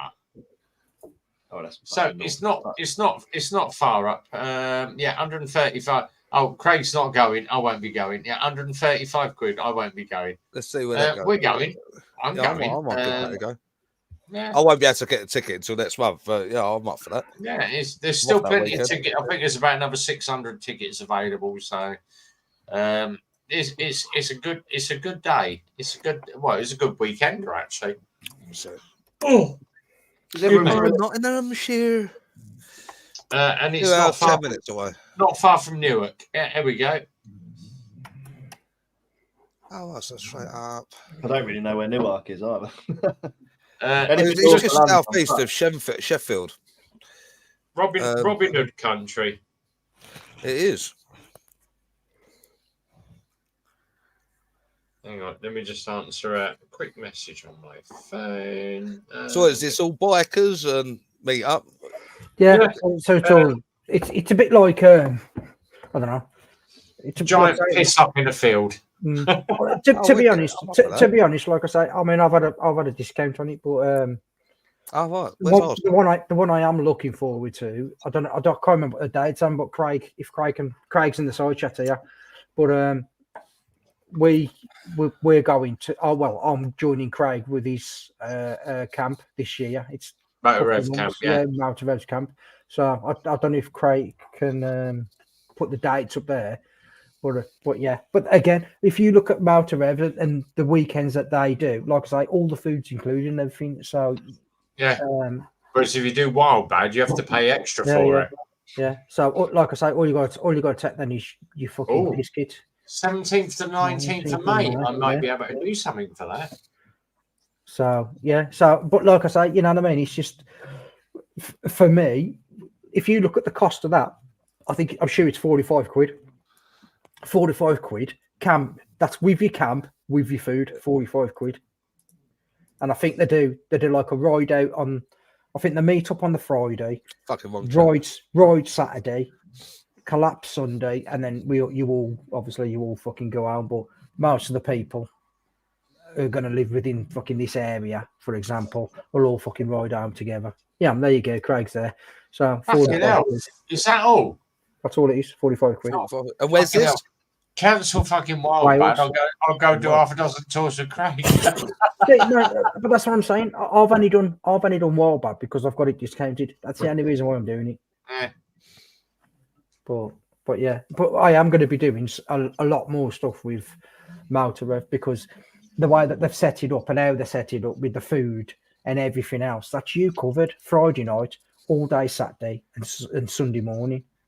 That's your weekend covered. 45 quid. That's your weekend covered. That's like I say, that's Mid Wales. That's your campsite paid for. Yeah. Your food paid for.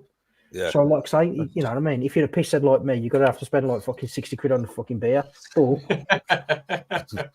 you know what I mean? It's just fucking one of them. Yeah, it's a camping, yeah? Yeah, camping. But what you got to look at is like I say, they do the ride out and all the rest of it. But if you watch their channels and other people's channels that have gone to their events, there's loads of different channels doing it. Do you know what I mean? There's one event, but there's probably fucking 50, 60 fucking videos knocking about the same thing. And obviously they're all fucking different and it's brilliant. Do you know what I mean? So that's what I want to be able to kind of capture, because when I'm round here, apart from me and Brumtown Rider, I don't ride with anybody else. Yeah. So, yeah. Well, you rode with some random bloke in the Lake District. Yeah. I remember that. Yeah. some caravan on 2 wheels. Mate, he snores like fuck as well, he does. Fucking hell. I thought somebody was getting murdered at fucking one point. What is that?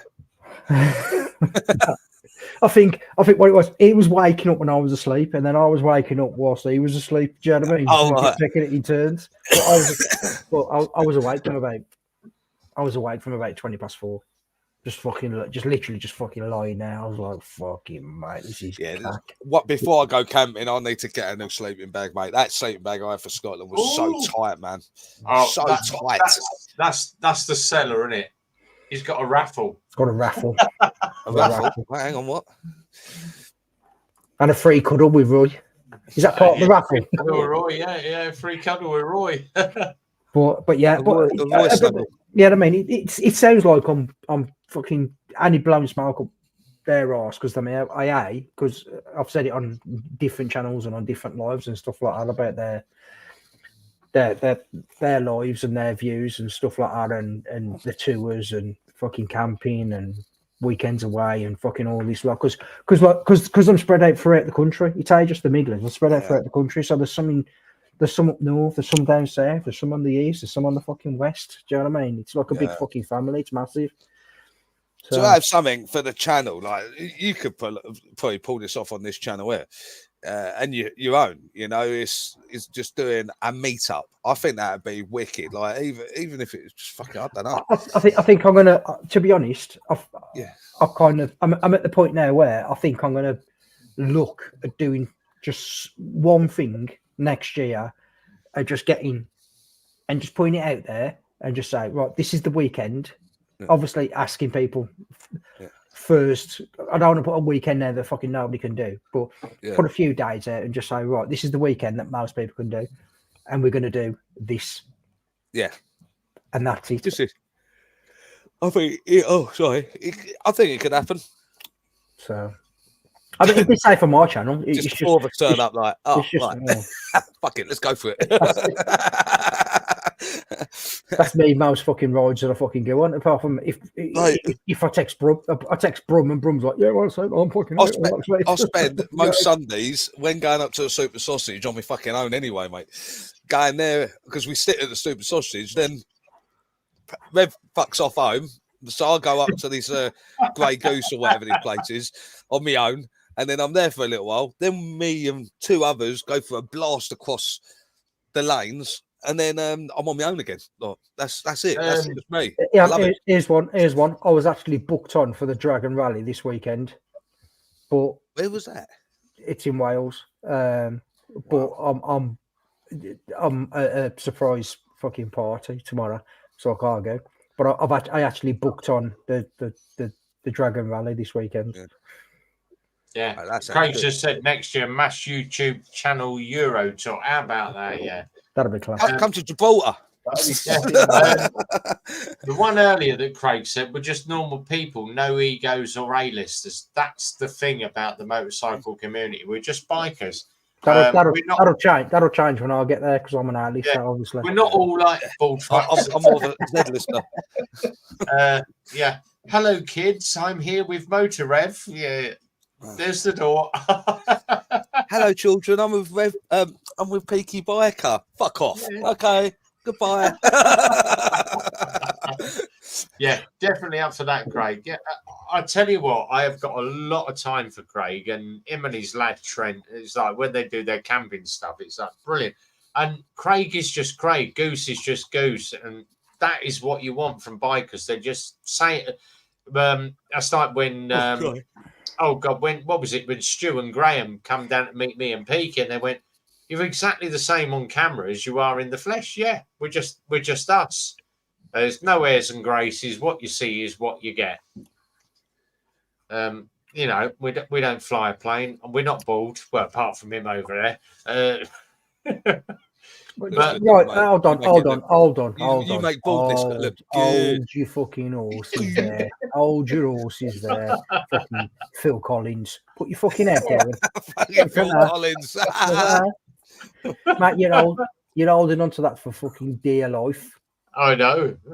I'll get going out in the fucking wind, whatever you do. Fucking Yeah. Jesus. I tell Is you that what, why you I went don't out put your helmet early on? with the fucking storm. I was there with his fucking super glue, putting it back on. It's like, pull a few cubes, put them up That's- here, pull a mate, few that's- more. That's Some why video he brushes it back. He's like, he's Some like short, fucking, short video clip come up the other day, and this bloke's there at the pole or something, and this gust of wind coming, his fucking hair just like flipped back. It just looked so stupid, mate. I was like, oh, right. I was like, what's just happened? You know, when you have to watch that back 3 or 4 times to clock Yeah. what's happened, Yeah. and it was like, oh, the hair yeah. looking good. That's right, Rev. He has to comb he's got no neckline. He has to comb it forward, and then the back meets up like that, like a mohawk. Yeah, it's like a Castella. Was it Castella? That what was it? What was that advert where it was like where he's like, and then It'll pop Oh, back. God. I can't. Oh, Sorry, Castella, David. wouldn't it? Okay. Yeah, happiness is a cigar called Castella, and he's like, Yeah. Peaky I could- turned I could- upside down. he's not. Mine's Oh. I cut my hair like this so my helmet fits fucking nice and snug. That's what it is. It's all Yeah, about safety. exactly. It's all about safety. Safety. Safety lid. Yeah. So, but yeah, like I said, if you want a good weekend, I've looked at them the Motor Rev weekends, man. 'cause they Yeah, haven't I been. might have to do it this year Yeah. actually. Mate, Yeah. I'm going. I've already give Craig my money, so I've already paid. I've already booked time off work and everything. So I'm going to be giving fucking annoy everybody when I'm pissed up. Let me. I'll have to have a look at my diary tomorrow in the garage. See, Easy, isn't it, like that? but yeah. I'm Peaky. Just stood there on my own in the middle of the field. Everybody's on the outskirts of the field, just me on my own. Like, whoa. On the fire. Throw some shade.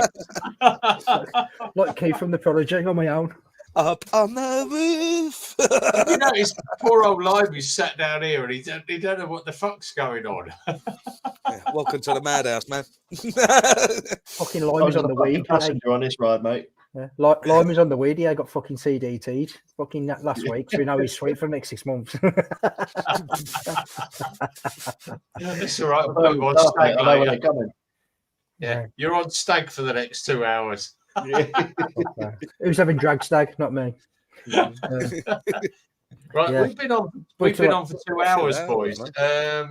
We're going to start. I think we're going to start a wrap up anyway because I've got another fucking 5 a.m. start tomorrow, and tomorrow night is the company Christmas party in February. Why are we doing a Christmas party in February? But yeah, Oh, so it's all up your place then for free beer. I'm up for that. no, Oh. we're actually right. So we are doing. Oh, Rev. Craig was just about to join. Oh, right. Yeah, go on, jump in, Craig. I don't mind doing another half hour or whatever. So, yeah, fuck it, jump in. Rev, can I just ask one thing before he jumps on? Yeah. Can you change your name, please? To what? Oh, for fuck's sake. Yeah. Fucking hell. When did you do that? It's been like that for well over an hour. Fucking I ain't even clocked it. I can't know my name now. Bastards. Right, back. So tomorrow we are going to where are we? We're going to Sultan's, the Turkish restaurant, and then we're off to Pop World at 9:30. So yeah, ABBA and Cheesy Wham. Anyone doing the super sus on Sunday? Depending on how much I drink on Saturday, I may be up sausage on Sunday. I actually might. I was actually thinking about doing if well, obviously I don't know what Rev's doing, but gasoline juice. Yeah. Because I'm thinking if no one's going to do If you're that, down. I might just shoot up to Yeah, the we're going gasoline. to do I don't even know what gasoline. time Yeah. it opens. What time's that place open? They're open same time as Super Sausage, 9 till 5. Oh, right, okay. Saves me Here we go. That's been James since fuck up. I didn't even notice, mate. Didn't even notice, but yeah. Can I just say on my live? Sorry, Rich. That's right. No, go on. On my live, Wednesday, obviously, we all have a bit of fucking banter, don't we? Do you know what I mean? See you later, slow rider, might take care. But Good night. we have one bit where Rev gets asked to go on some TikTok, and so we've got Hippo Drones on there who's got, I don't know, he's got about 6,000 fucking subs. Do you know what I mean? So I'm like, and I say, who's in the background? It's Mrs. talking. Who's watching porn, James? Like it's like, and Rev's like, like it's like he's like, oh, I've been asked to go on a fucking live. I went, yeah, fuck off then, because you're boring me. But I've had that many comments and that many people messaging me, just basically just going, they stopped watching it at that point because there was fucking crying at fucking laughter. Just why you destroyed it. I've had a couple of people say I've turned it off and then watched the rest the next day because I was in absolute fucking tears. Like, and I'm just like, watch the Friday Night Live because it's just the fucking same. I'm just me. You know what I mean? I just it ain't serious. It's just fucking laughing at fucking jokes. If you can't get the crack between me and him, then it's you know, don't bother watching. Me and him share quite a lot in common. We've been there, done it, had the t-shirt, and it's a bit of a laugh. You know, I've done it to him quite a few times. The perky biker, it's the man himself. Look at this, it's the Maverick. Hey. Talk to me, Goose.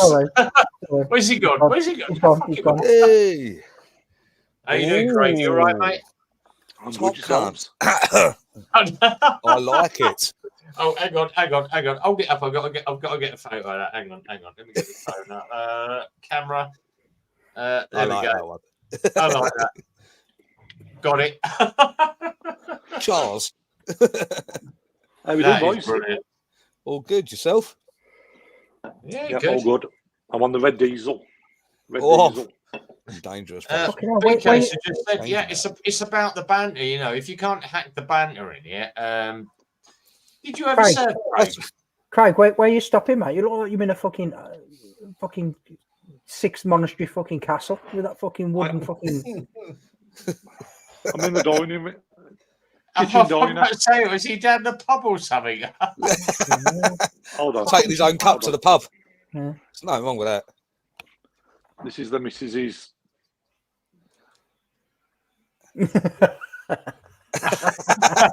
I love it. Oh, classic. No, I love the tats. Everything in this house is skulls or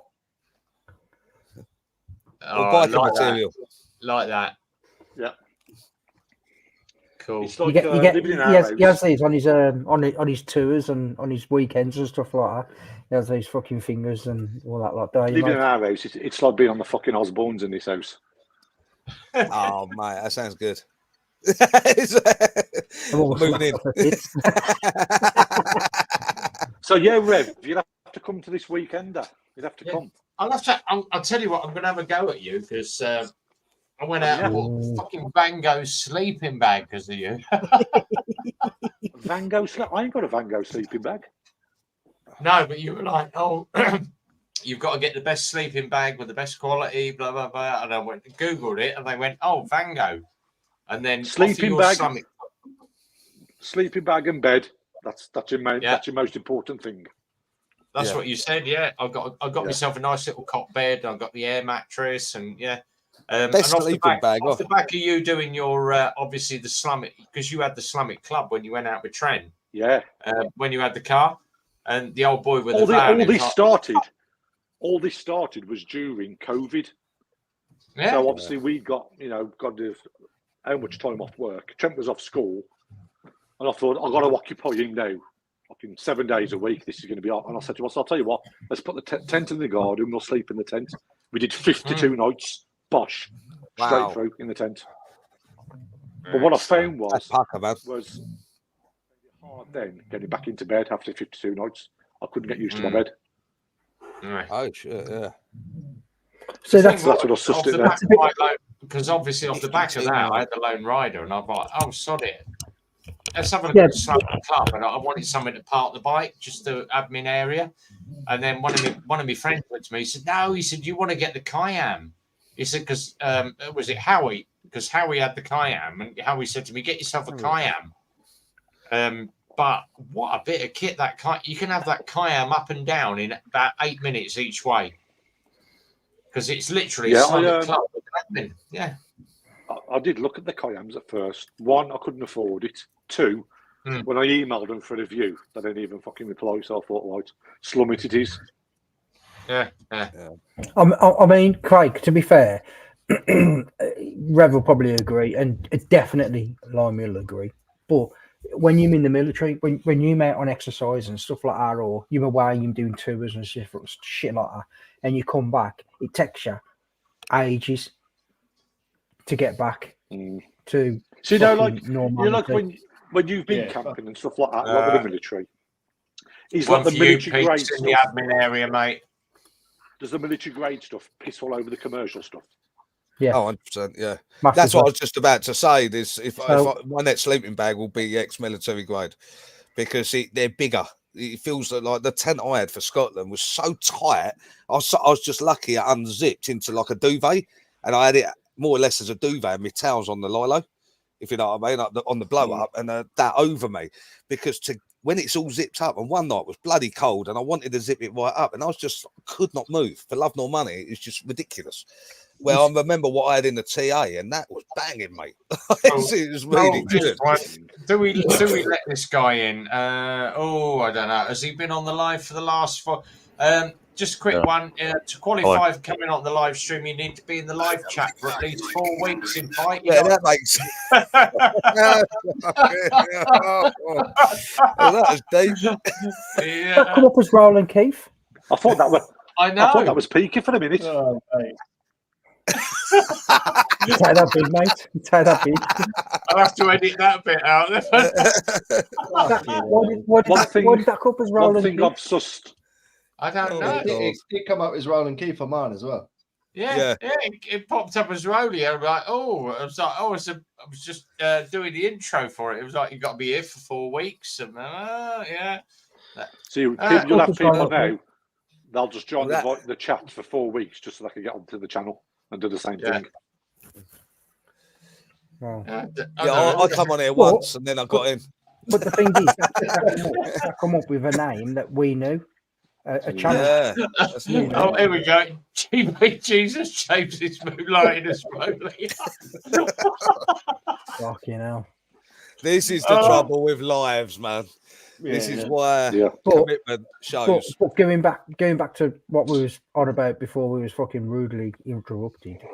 So now in the military you get a sleeping bag, and then you get like an outer sleeping bag that goes over the top. Yeah. So you got like a summer sleeping bag, and then it goes into the winter sleeping bag.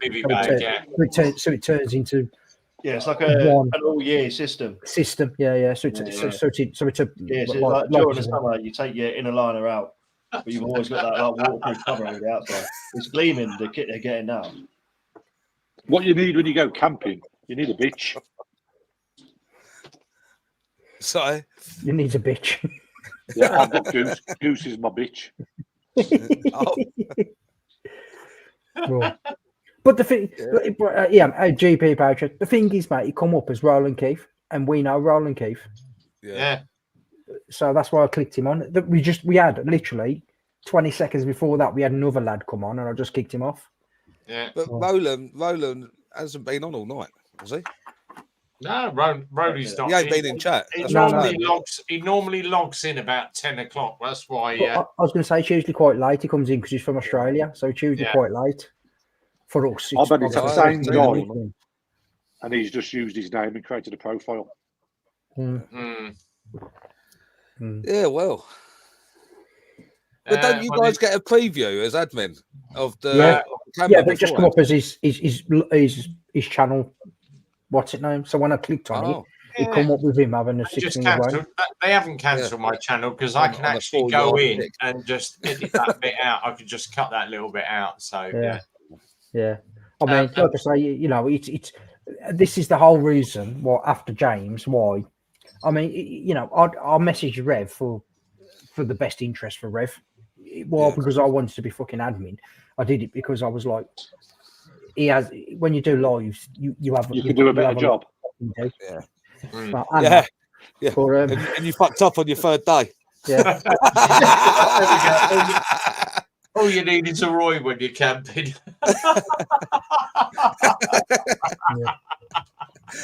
Oh, dear. I hope that geezer is just on stream with us. Ain't coming camping because that's a bit embarrassing. Because I ain't got nothing like that down there. Mate, Tell ya. Fucking hell. If you knew, you could share it with him. You haven't seen the photo of Al Komodo leaning over his bike with the flashlight, mate. Bloody hell. I'm not even going to ask. Yeah. But it's No, I'll tell you what.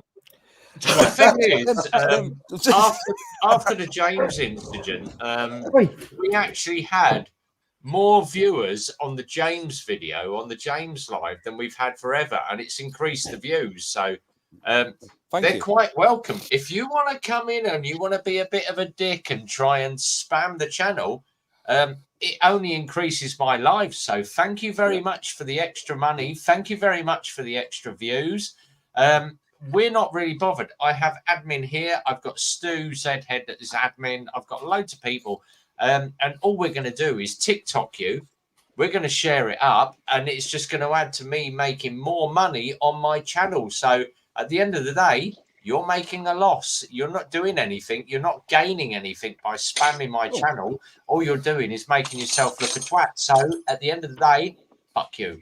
I mean, this is one of the reasons why, kind of like on my lives, I only put it out to certain people. So for me, I mean, it's different for Rev. We've all got different channels, but for me, I can control who's on the live. Yeah. So I can only have a maximum of 6. So I know who the fuck's on there. Nobody else can get on. So it don't matter who tries to get on, like that dickhead then. Ain't going to happen, is it? Who's down there? I don't recognise this guy. So all you're doing, PK, PK, is you're making Rev sound desperate.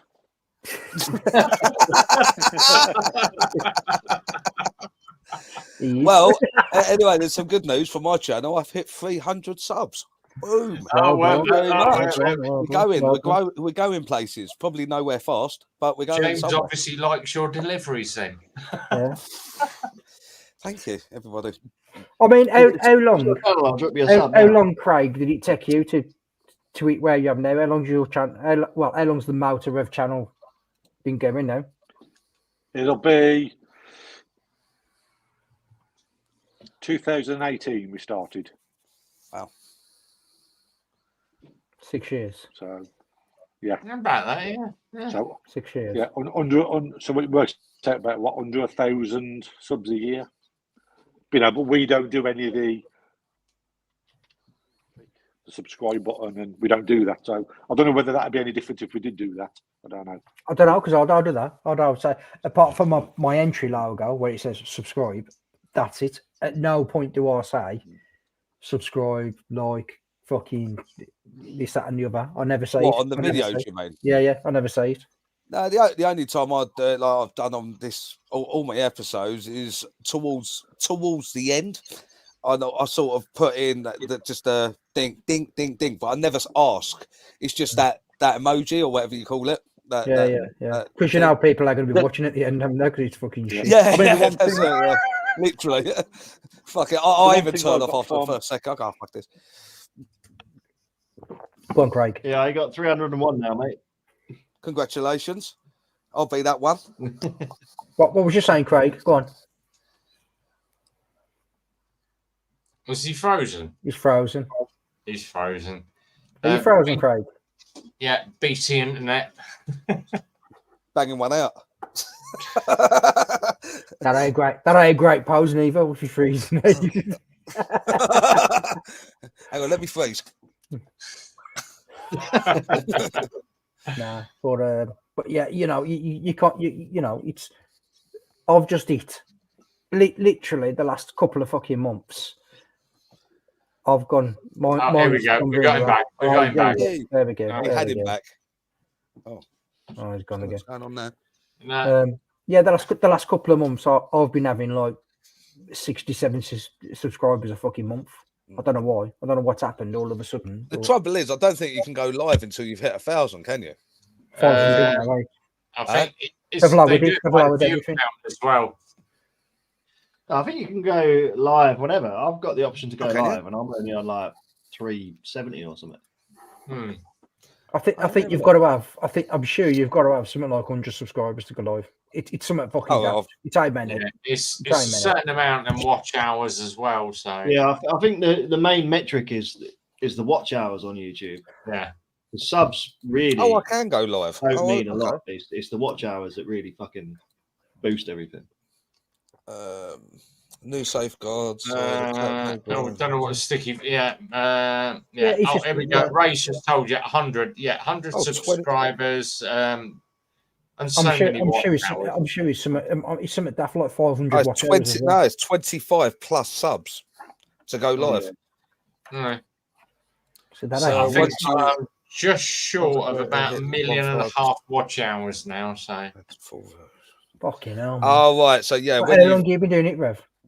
How long have you been on YouTube? 3 years. But when I do something, I put everything into it. So. Do you ever think you're at the stage where you're like, or can you see yourself getting to a stage where it's like, I've done? Yeah, I did say to you this week, that's it, I'm done. I mean, with YouTube, you know what I mean? Do you ever think that you get I said to you with everything, I just had enough this week. There's certain days where I think, why do I just keep doing this shit every? I could spend evenings alone with the missus, just sitting on the sofa watching a bit of movies, or having a night out down the local pub with her, or going out for a meal. And I sit on there doing this shit for everybody, but I enjoy what I do, so I'll keep going. Yeah. You've got to enjoy what you do, because if you don't, what's the fucking point? Because I was giving up on this. Just doing this third episode. I really was. I've got to bring him back. Look who's here. Hey, he's not phoned. James the Wanger. Thing is, when you don't enjoy what you do, or what's the fucking point? If you can't stand what you're doing, like with my job, even with your job, if you hate your job, why are you doing it? Because I remember that on the railway, where like waking up, going, "Oh fucking no, how do I get out of this?" But now I've got a job I actually enjoy going to work. Fucking I'm getting paid to ride a bike to someone's multi-million-pound house in Mayfair. It's mad. I love it. I mean, for me, I quite like the process. Oh, for fuck's sake, we're getting banned. Mate, the end looks a bit dodgy there. It looks like you got a bit of a fucking STD. But I quite like the process of getting the video, getting it back, and then looking through everything. Yeah, mate. And then picking it out and trying to fit it all together. And then, like, you get some absolutely good, brilliant bits, but then you think, I can't use that because it don't fit in with what I'm doing. Do you know what I mean? Yeah. And then, like for me, I'm like, right, so what I'm going to do, I'll take that out and I'll use it as a short, or I'll use it as something else, or I'll use it for TikTok, or I'll use that for fucking this, that, and the other.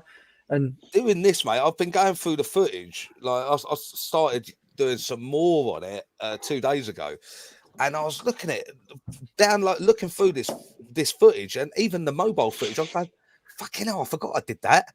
And it's like, that is so fucking stupid but funny, and it's like that's what we're trying to pull through, is just us two being dickheads on the ride. How, like, we're gonna do a camping trip probably to the Lake District in the summer, me and Matt, and just title it one episode, one clip basically of how not to camp. How not to camp, because this is just it's going to be fucking hilarious. Quiet Gamer, next motor time. Where should the oil be on the stick? About halfway between the hatch markings. So long as it's not on the low, don't overfill it. Oil gets expands when it gets hotter. About halfway up the stick. Anything between 1/2 and 3/4 on your oil stick is good. Yeah, I'm Rev. Is actually another one there about 10 watts. Just got did the first oil change, 1040 synthetic. Yeah, I got most of the Lord oil should be on the dipstick. ever so easy. Undo the sump bolt, drop the oil, tighten the sump bolt up, fill it back up. On your filter, it's a thimble filter. Drop the filter out after you've taken your oil out. Bit of brake cleaner or a little bit of petrol on it. Clean all your filter out. Pop it back up. Make sure you got a new O-ring on it.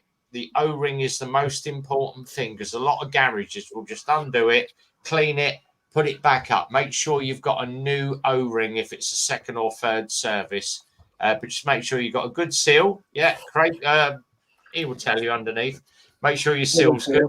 1040, decent synthetic oil, and about halfway to 3/4 up the stick. If you've got a BMW, don't bother because it's a waste.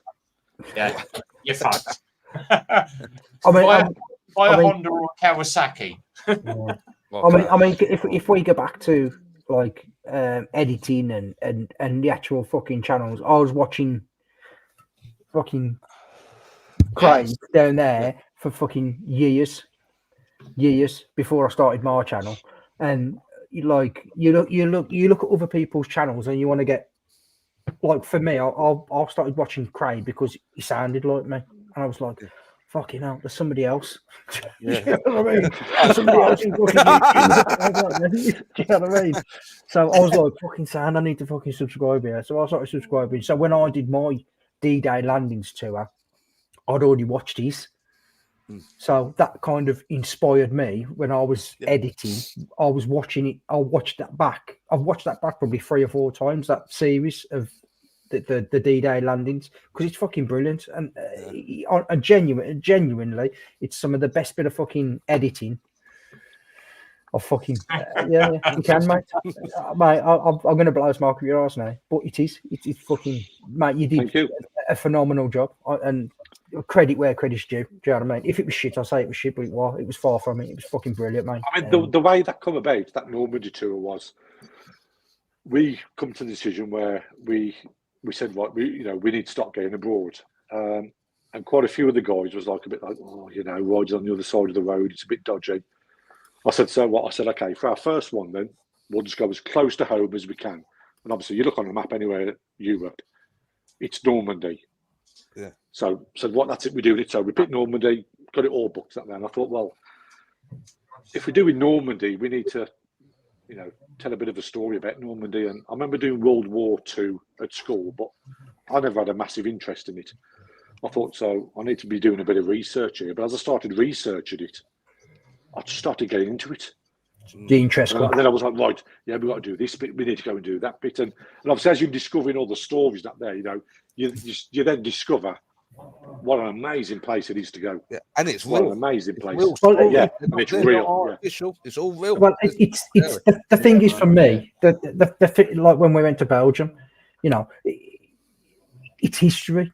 Shit's happened there. Do you know what I mean? And it's real, and it's still like, because of that shit right now, even in fucking 1945 to 47, that's when the war was, and shit right now in 2023, it's still right in 2023. And but there's all these people, mate, and all these artifacts and all these fucking stuff. And the more you walk around, and if you just walk around, mate, you wouldn't pay no interest. If you don't pay no interest, you're never going to learn anything, and two, you ain't going to experience it.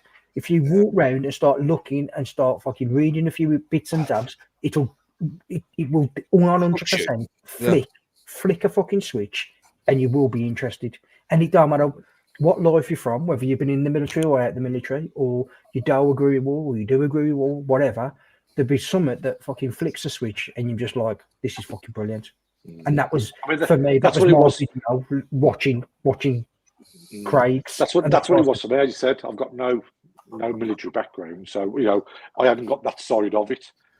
But once you start to read it, I just thought, I thought, fucking hell. Apart from like your usual films, you see your World War II films on the TV, and I thought, these are stories that shouldn't be forgotten. These stories, I know, and you start discovering stories what are not even known and not even famous, and you're thinking, this is just unbelievable stuff. And the place is so. What got me was how much respect there was there. I mean, if that was here, it'd be fucking graffitied to fuck. It'd be smashed up. Yeah. Oh, you got there's parts of like Normandy. I remember my dad's 60th. I went up Yorkshire to see him, and all these ex-sappers were there. And one of them was telling us he is living in Normandy for quite some time, for many years. And all his job was to care for the grounds, the memorials, and keep them clean. See, That's all he did. And fuck me, I was like, wow, man. And he told me his story, and I was like, this is unreal. Like, and I said, what, you get paid for that? He's going, no, you don't. You're not on a salary, but you get a little bit of the coffer from the donations. So just to give you food, keep the roof over your head, sort of thing, but nothing to enjoy life with. You're there for one purpose, and it's to keep it alive. And that is, I was like, whoa, this is getting deep. Like, but I mean, that Commonwealth War graves, what an amazing job they do. Yeah. What a job they I've never been. That's what we were saying. Sorry, Rich, can I just no. 2 seconds, mate? Sorry. So when we went to that war grave, that German war grave with Stefan, and he went to me, I've seen this war grave, and supposedly it's in like fucking rags and ruins. Can we go to it? Because we've been to a couple of England ones, we've been to a Belgian one, we've been to a French one, we've been to a Dutch one. Do you know what I mean? So obviously Stefan being German, he wanted to go to a German one. So it was like, yeah, sound. But what I was expecting, badly maintained this fucking war grave, this German war grave was, and literally they had just fucking sticks. Wow, man. In the fucking ground. And then I don't know, there must have been 300 or 400 graves in there, and probably out of them 300, 400 graves, there's probably 50 with like a proper headstone, not a proper headstone, but like a small headstone. And then what we found out afterwards, that these were Jews who was actually helping the fucking German soldiers. We have the star, don't they? Yeah, have the star one. So we at the time we don't know about that. So when walking up this fucking grave, looking, so all I'm thinking now is, it's obvious, all these are blokes, and they're ones with the headstones are officers. That's what I thought. But you see, if you watch it, you see Stefan start getting upset because the governments have to donate money to fucking kind of help the upkeep of certain fucking graves. So Germany have basically stopped this payment coming up now of the upkeep of the German graves, and it's just fucking overgrown to fuck. And it was sad, isn't it? It was not nice to walk into the grave, because you can walk up and down the grave. So we walked up and down the grave, but it was nice to see Stefan, who served within the German army, getting upset of how fucking shit it looked, basically, compared to all the other fucking graves you've been to. That was all immaculate. There was like fucking, you could play bowls on them. That was fucking stunning. That was the thing I found with the American cemetery. It was typical American. It was like clinical. Yeah, I know it's not to say disrespectful, but it looked very Disneyland. Yeah. It was very popular. There's thousands of people there, and I thought, I got more sentiment from the German cemetery than I did from the American one. So when we went to the American one, like initially when you walk in, you're like kind of overwhelmed. So you look like you're stately old. So you get a bit overwhelmed because of how it's proper American, like Craig said, it's proper American, it's proper all out there, it's massive, everything's fucking on a fucking bigger scale than everything else. But then you get to these smaller cemeteries, like when you get to Gold Beach. If you go to Omaha Beach, you've got the cafes there and fucking this, that, and the other, and talks and this, that, and the other. And then you go to where the British fucking lads hit, Gold Beach. There's nothing. All of it is pillars and posts. That's it. There's nothing else there. You can't get a brew, and it's quite fucking somber. And on one of the photos that I've got on my series of that, there's us 5 army lads. The civil lad took a photo of us, but it looks like we're just looking out into the ocean. But at the time we was actually fucking arguing about how we would have fucking tack coming in. So the photo looks really like picturesque and 5 lads, 5 ex squad. He stood there in Gold Beach looking at it. But then in realistically, we're more fucking having a bit of a pop at each other, going, I'd come in this side, I'd go that side, I'd come down here, I'd come on the fucking there, I'd do this, do you know what I mean? But it was quite strange. But when he got this photo, we all just stood there, and it's like it looks quite a somber photo, but it was at the time. I don't even being there, I haven't been there, but with you guys being there, could you see the scale of everything? Like, it's like the Normandy Beach. Could you imagine? It's 60 miles long. Yeah, I know. Yeah. A beachfront 60 miles long. Yeah. No, but what I mean is the grand scale of D-Day. Like, you're talking. No, there's never been a war like it, has there? No. World War One not as big as that. No. As well, that Normandy attack, D-Day, it was horrific. You know, from everything you see on films and that, but when you look at it, mate, and you look at how the Germans have positioned these fucking, because they're built big, massive bunkers, aren't they? Bunkers. But they put them in the sea so that the landing ships couldn't get close enough. So when the lads, gotcha. What they've done is they tested the water, so they knew at different points at the time where the water was. So they knew that if they attacked at this point, if their lads jumped out with all the gear on, they'd fucking drowned. Yeah. So there was something like fucking 18% of the lads, they jumped out the fucking boat, they drowned. They drowned. Yeah. Because the kit was that fucking heavy. There was never going to get to the fucking shore. And this is the tactical side of it now. Yeah, but this is the tactical side of it now, mate. That, you know, Limey's still in the fucking army. When I left, we're still using fucking shit that we learned from fucking World War II. We're still using that fucking today that we learned from fucking World War II. Do you know what I mean? Fucking crazy, isn't it? But that's amazing to think that how much we'd increase from World War One to World War II for us to conquer. Yeah. You know, Germany again for the second time, and then when you realise, you know, Poland was making all the fucking ammunitions and all the tanks, and this and Poland didn't even know at the time that there was fucking making them for them. Yeah, man. Even to this day, we're still using like massively outdated tactics because we're still like, obviously, I'm a basic training instructor. We still teach them how to use harbours and stuff. But you look at most warfare at the moment; it's all urban.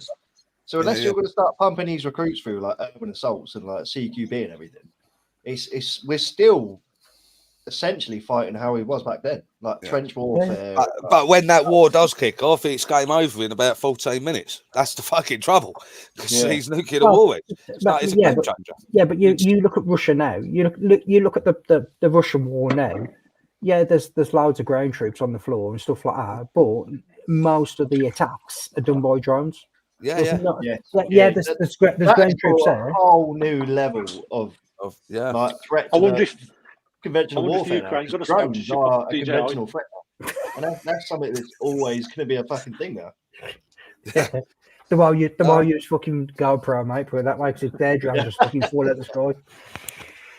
But it's like a computer, mate. It's like a computer game. We've got lads now who are going through fucking training now who are coming out who are like, obviously I use a fucking drone, but mate, they're just like that. It's like a fucking. It's like them playing on the fucking telly. And they've got. Isn't that what military biker does now? Don't need something with drones. Yeah, wanks in them. Yeah, wanks while flying. That's not. He can only do one thing at a time when he's having it. While recording himself. Yeah. While he's recording his screen. Yeah, he's going to have you when you get to Sturgis. Yeah, you know that. That's what I'm hoping. I'll do it for a job. But no, it was just fucking brilliant. I just fucking loved it. I got there. My expectations were high when I got there, but you get there and it's just fucking overwhelming. So at some points, you're just like, fuck. How the fuck have these lads done this? How have they done it? Getting into the bunkers and the fucking fortresses and stuff like that. Half of them who got on the fishing boats and that probably didn't have a fucking clue what was coming. That's the scary part, isn't it? You don't know what's the other side of that water. Some of them only did 7 weeks training. 7 weeks. Fucking Wasn't hell, that the mate, reason that's though why scary. they sent the new people? So they didn't know what was coming. What to expect? Yeah, probably. Yeah. That's So the they thing. sent them out. Well, that's where the word cannon fodder come from. Yeah. So they Yeah, well, sent the newbies out there first to get basically shot to fuck. I was saying this the other. To allow the troops, the good troops, to carry to the get fight through. inland. Once we're past that point, for the good troops to come back, come into the fight and kind of pepper pot forward and get into the fucking. The thing is that like to have another First and Second World War is unlikely by a trillion percent.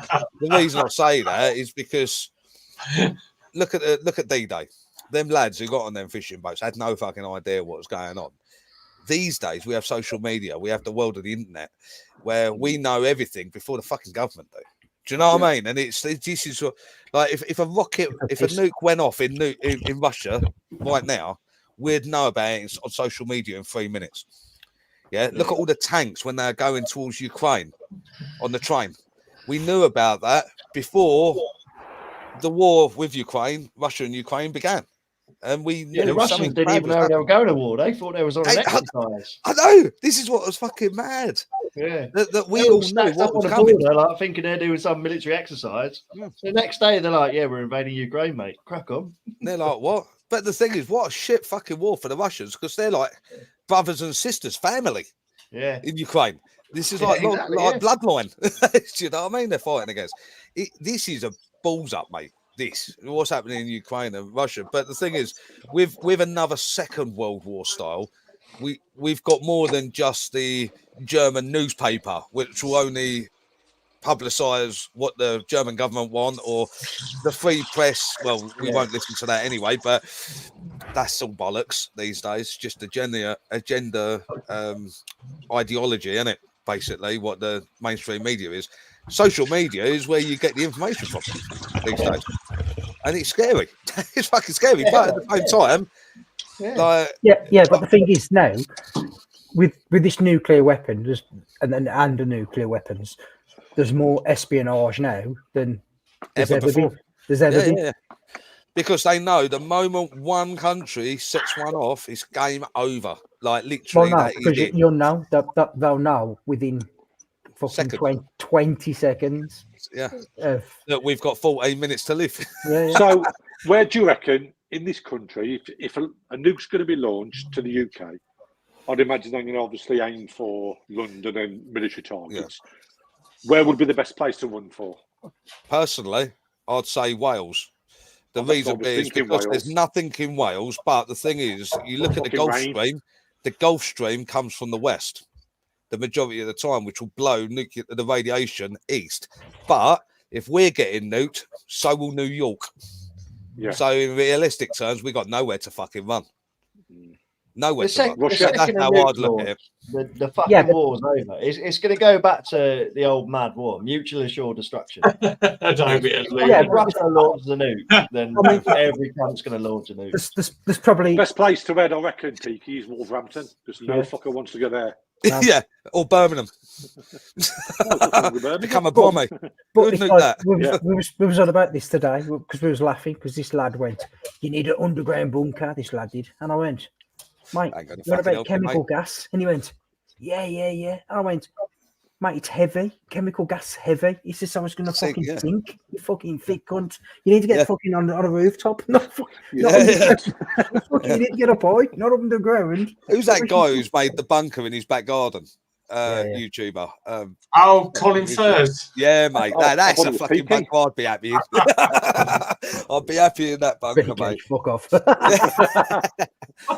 I'll tell you.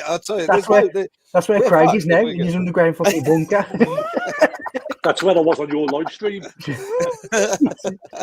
Is Missy trying to sneak past the back like that? Did you see that? Like that? We see it. Trying to sneak past like a fucking ghost. Yeah. If I don't look, they can't see me.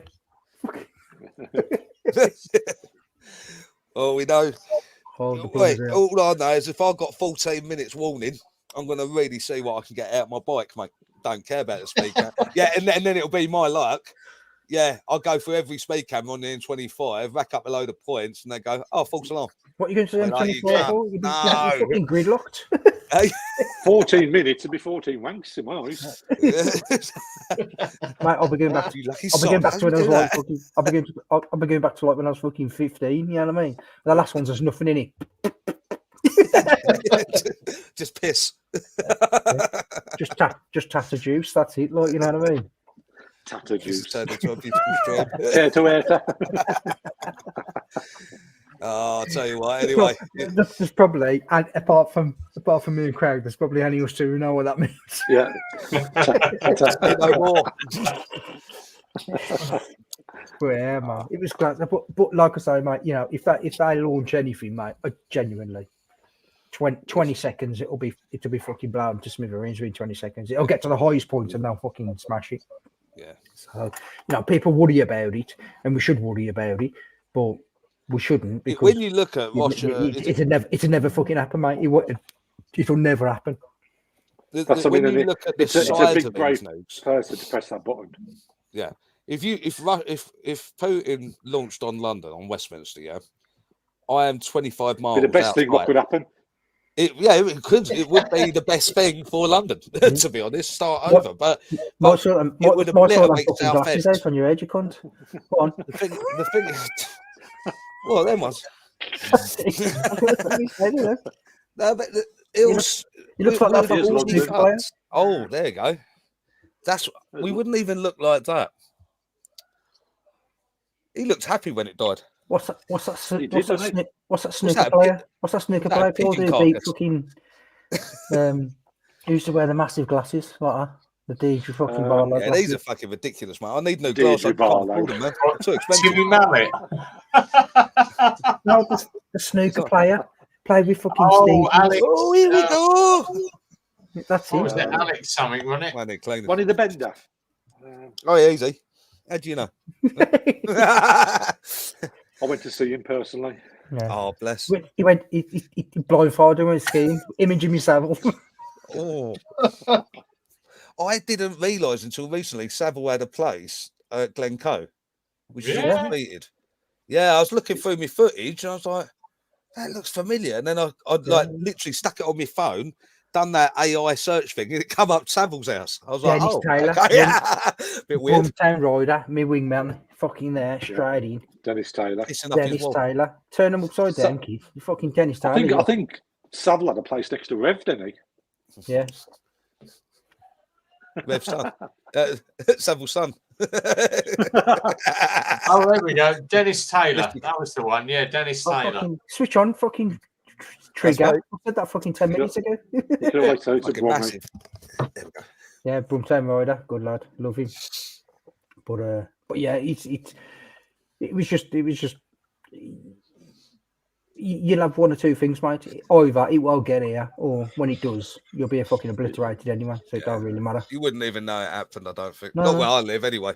Mate, you'll be Because fucking, when you look at the size of the nuke, what got dropped off in Japan, yeah, to what Russia and the States have today, like, was it like fucking Is it the 1500 Saba? lumen or Saba. Kelvin or something?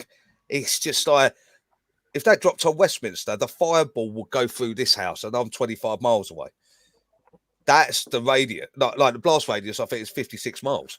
That's fucking incredible. Like, that's some seriousness. yeah. But if you're watching the That's footage, bigger than the ULED zone. Yeah, I know. Yeah. Hopefully it land on fucking Khan's earth. He can go first, mate. but I can't when wait you to look vote him out. when you look at it, like, you know, you ain't gonna have a fucking chance, mate. But No, secondly, you know, you look at all this footage that the Americans have supposedly got when they set that fucking bomb off, right? Yeah, And the none- car disappeared. Yeah, and a car just arrived. Okay, after the blast, it was there, and then none of the cameras moved.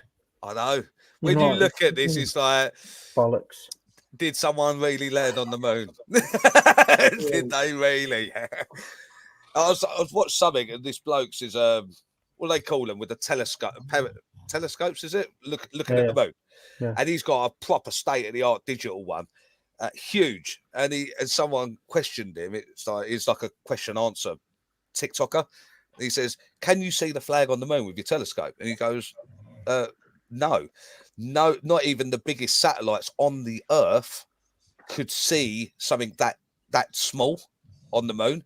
You'd need something like the Hubble or No something chance of out seeing of Earth Peaky's cock atmosphere." then. Yeah. No, if it's like he's earlier. No chance. He's won a telescope. Telescope, periscope. Lucky sod. Yeah, but like I say, like a lot of the shit I look at, I love watching shit Be a like bit that. like that. Yeah. It's fucking warm, that. That's really big, that. Mate, that's when it's warm. I'm so fat, I haven't seen it in years. Fucking hell. I'm losing the weight, though. That's got short. Getting rid of this guts. I think Rev's gone to sleep. Yeah. Or we're boring him. No, It's I'm been up good. 3 hours. Yeah. But yeah. Yeah, It's Rev, My what time are you phone's up in the going morning? fucking nuts here trying to answer messages to you. So the answer is then the best place to be is a Motor Rev Wales weekender when the nuke goes off. Yeah. Oh, sounds like a plan. You sold it. It does. You sold it. Off your nut. That's it. And We'll carry use a that as a bag of white poster. stuff. Yeah. I'm going to make a poster tomorrow with a nuke on it. You watch it come out on Facebook. You see it. The title's going to be Pinky says this is the place to be. It's safe. Yeah. Yeah, this is the safe zone. Yeah. Oh, mate. Yeah, there's one thing I hope, if that happens, I hope I'm obliterated because I wouldn't want the aftercare, mate. That would be horrible. Yeah. Well, if So I was watching. I don't know how accurate this is. I don't know nothing about military strategy or anything like that. But I was watching this documentary. They were saying, obviously, how these, like your Putins, how they look was. I said you wouldn't look at causing complete destruction. You would look at causing mass casualties. So the country is completely strained. Yeah. That it Look can't, at you know what I mean? All the resources. Yeah, exactly. This is why I've always looked at COVID as a test. A biological weapon. A proper test for biological weapon because it now, if Chinese had set, I think this was designed for the States, and fucking it is in a suitcase and it cracked in the lift or something because. Trump caused a huge trade war with China, with steel, with all produce, and cost China billions, right? And this would have made sense if this would have gone off from the States. It would have turned all allies against the States, like Brits. No, fuck it, we ain't have enough to do with you. Look what you've just done. I can see that tactic. A little bit like Twin Towers and shit like that. COVID, all that happened was no one could go out. Everybody ordered off Amazon. Everything off Amazon comes from fucking China. Yeah. yeah. Oh, Temu come in at the wrong time, didn't it? Literally, mate. Nothing wrong. I'll tell you what, nothing wrong with Temu, mate. No. Some of the stuff we've had has been pretty goddamn good. Temu, here we are, right? Rev's on his man bag. Yeah, bag. It's my little thing for wild bag. Your Tampax. Tampons. Right? You'll love this. 11 quid. 11 quid on Temu. It's a pound in Primark. Right? You take it out. You fold it out. It's a mini barbecue unit. Or a little log burner. 11 quid on Temu. Fuck man, that is a small barbecue. What's that? How much are you saying? 5 quid. It's not bad, you know. I've got my table on there, I've got my chairs on there, I've got my airbag on there. Here you go, show's it working? It's a barbecue. It's a barbecue for fucking Bill Baggins on fucking Lord of the Rings. Barbecue for anorexic. That's all right. I'm gonna set it outside Peaky's tent and just let it burn inside of his tent up. Oh fucking hell. Oh, Craig, if your YouTube channel's like this, I'm going to be fucking watching you. No, to be honest with you, because me and the main guy with me, we work in primary schools, so we can't put any of this on our channel. Oh shit! So for me, this is therapy.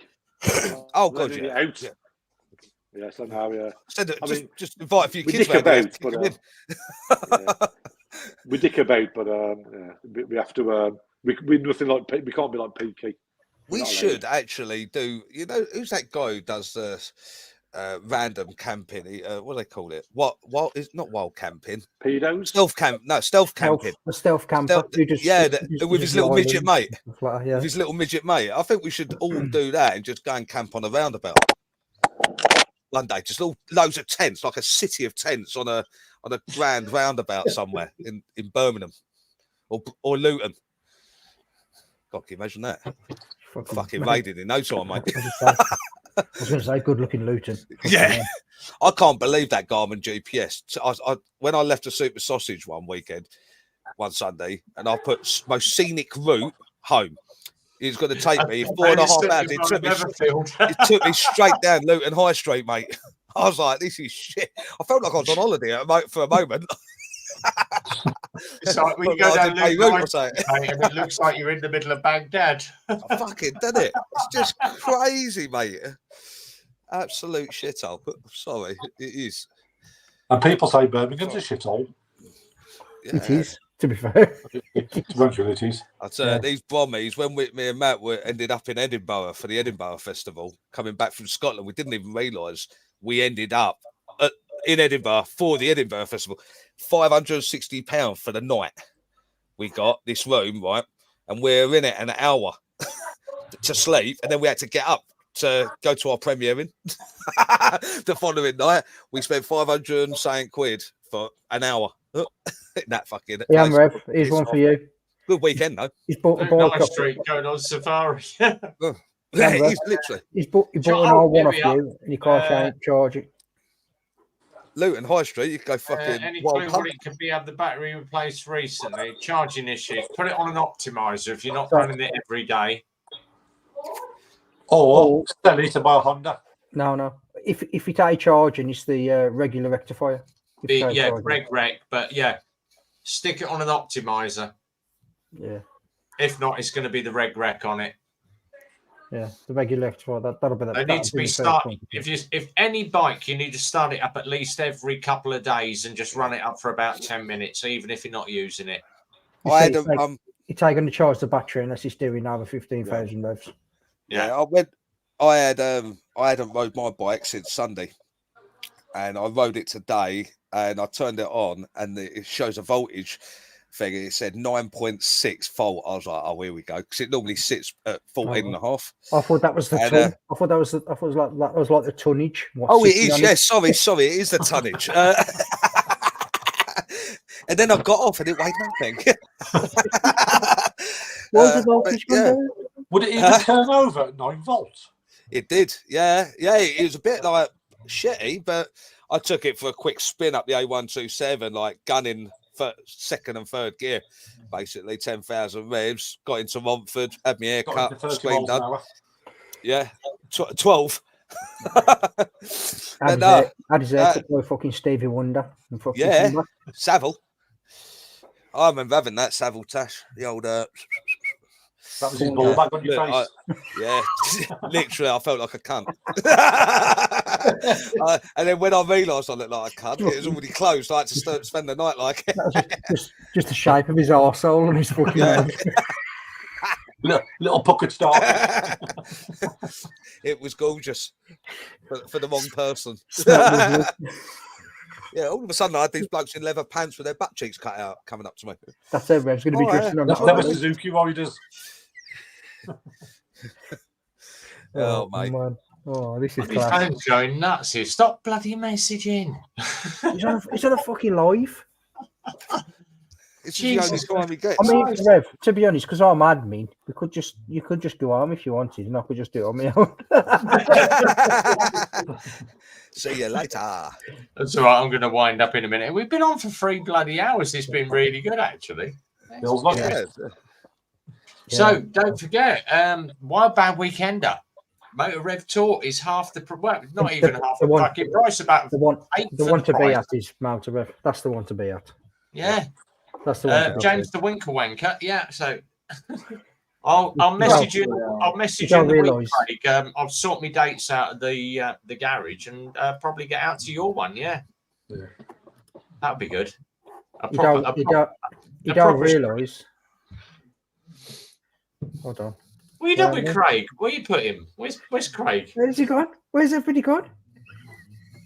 He's down. You don't, Craig, did you not notice I changed your name? I don't know. I can't see. I ain't got my glasses. I can't see. What's it say? James, the Winkle Wanker. Might change the channel name to that. Yeah. So Yeah. that's it, mate. You need to have a second channel, and that's what it needs to be. And that's when you can be yourself. You got to wear a mask like Batman. I've enjoyed it. It's been a good one. You got to give like a little thingy before you leave, like Yeah, whatever you have Top to cunt. do. Top cunt. Can you see that, Craig? Another night being on the coke, on the gear, coke. Oh, there we go. Top Gun. And then They're the like sisters. opposite side, I've got James. my name. I can't see it, mate. I've been wanking too much. I'm blind as fuck. It says Winkle Wanker. Winkle Wanker. It says Revy's a toss spot, did you say? Yeah. Yeah. Yeah. Rev needs to get off his fucking phone. That's what he says. He's messaging that James, and he please come back on next week. I fucking wish I was. Yeah. Yeah. Can I FaceTime you? Yeah. Thanks for having me on, Rev. Thank you. That's all right. I was messaging Rowley actually. Like, oh, Rowley. Yeah. I can't believe that come up as Rowley's name and his channel page. I Yeah. know. Yeah. That's why I let him on, that's- because I was like, oh, it's Rowland Keith. I'll let him on because he's been on fucking loads of Forever. times. Yeah, he's So, been on loads of times. Peaky, Yo, when I come on probably yours was him. Wednesday, if my name pops up as Maverick, the big dick motherfucker, you know it ain't me. okay.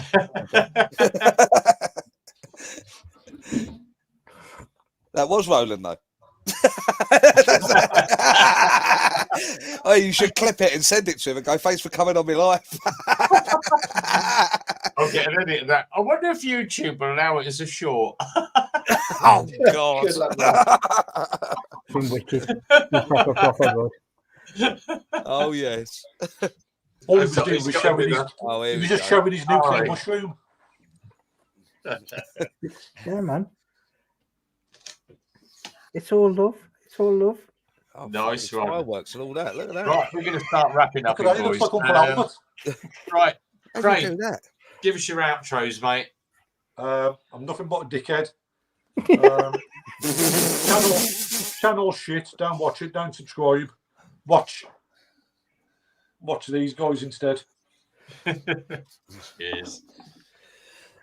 Right one, Limey, give us your outro. Right, you can find me over at the Lamy Rider. Stay low, move fast, keep it upright, and stay safe. Nice one. Rich, GTR. Fuck, I don't know. Same old shit. Brush your teeth. Different day. I don't know. Yes. At least once a month. Yeah. Yeah. See you at Super Sausage Sunday, maybe. Yeah, definitely. Of course, this guy over here, As best usual. outro. Stay Best safe. outro Keep your in family the safe. And if you want to do one thing, please, which is smile or gag. Even fucking Craig's fucking. For myself, Red Bomb, enjoy the weekend, boys. Thanks for an amazing live stream tonight. Thanks to this guy down here, Craig from Motor Rev, Limey Rider down in the corner, GTR Travels, Peaky Biker, and of course, all you people in the sidetrack. It wouldn't be the same without all you people here. We do it every Friday night, the midweek mumble with the Peaky Biker. Go and check his channel out. Don't forget to follow all these guys. There's a full in the description down below on every YouTube stream. There's a list of all the bikers that we follow. Give them a follow. But Wednesday night, 8 o'clock, midweek mumble. Friday night with myself, Rev. Whatever you're doing this weekend, be well, ride safe, and as always, it's a big goodbye from me. Love it. Don't forget ET, the extra testicle as well. So, Oh, he's fingered his ass. E.T. fingered. nice one. Stay safe, be well, guys. We'll see you later. soon. Take care. Adios.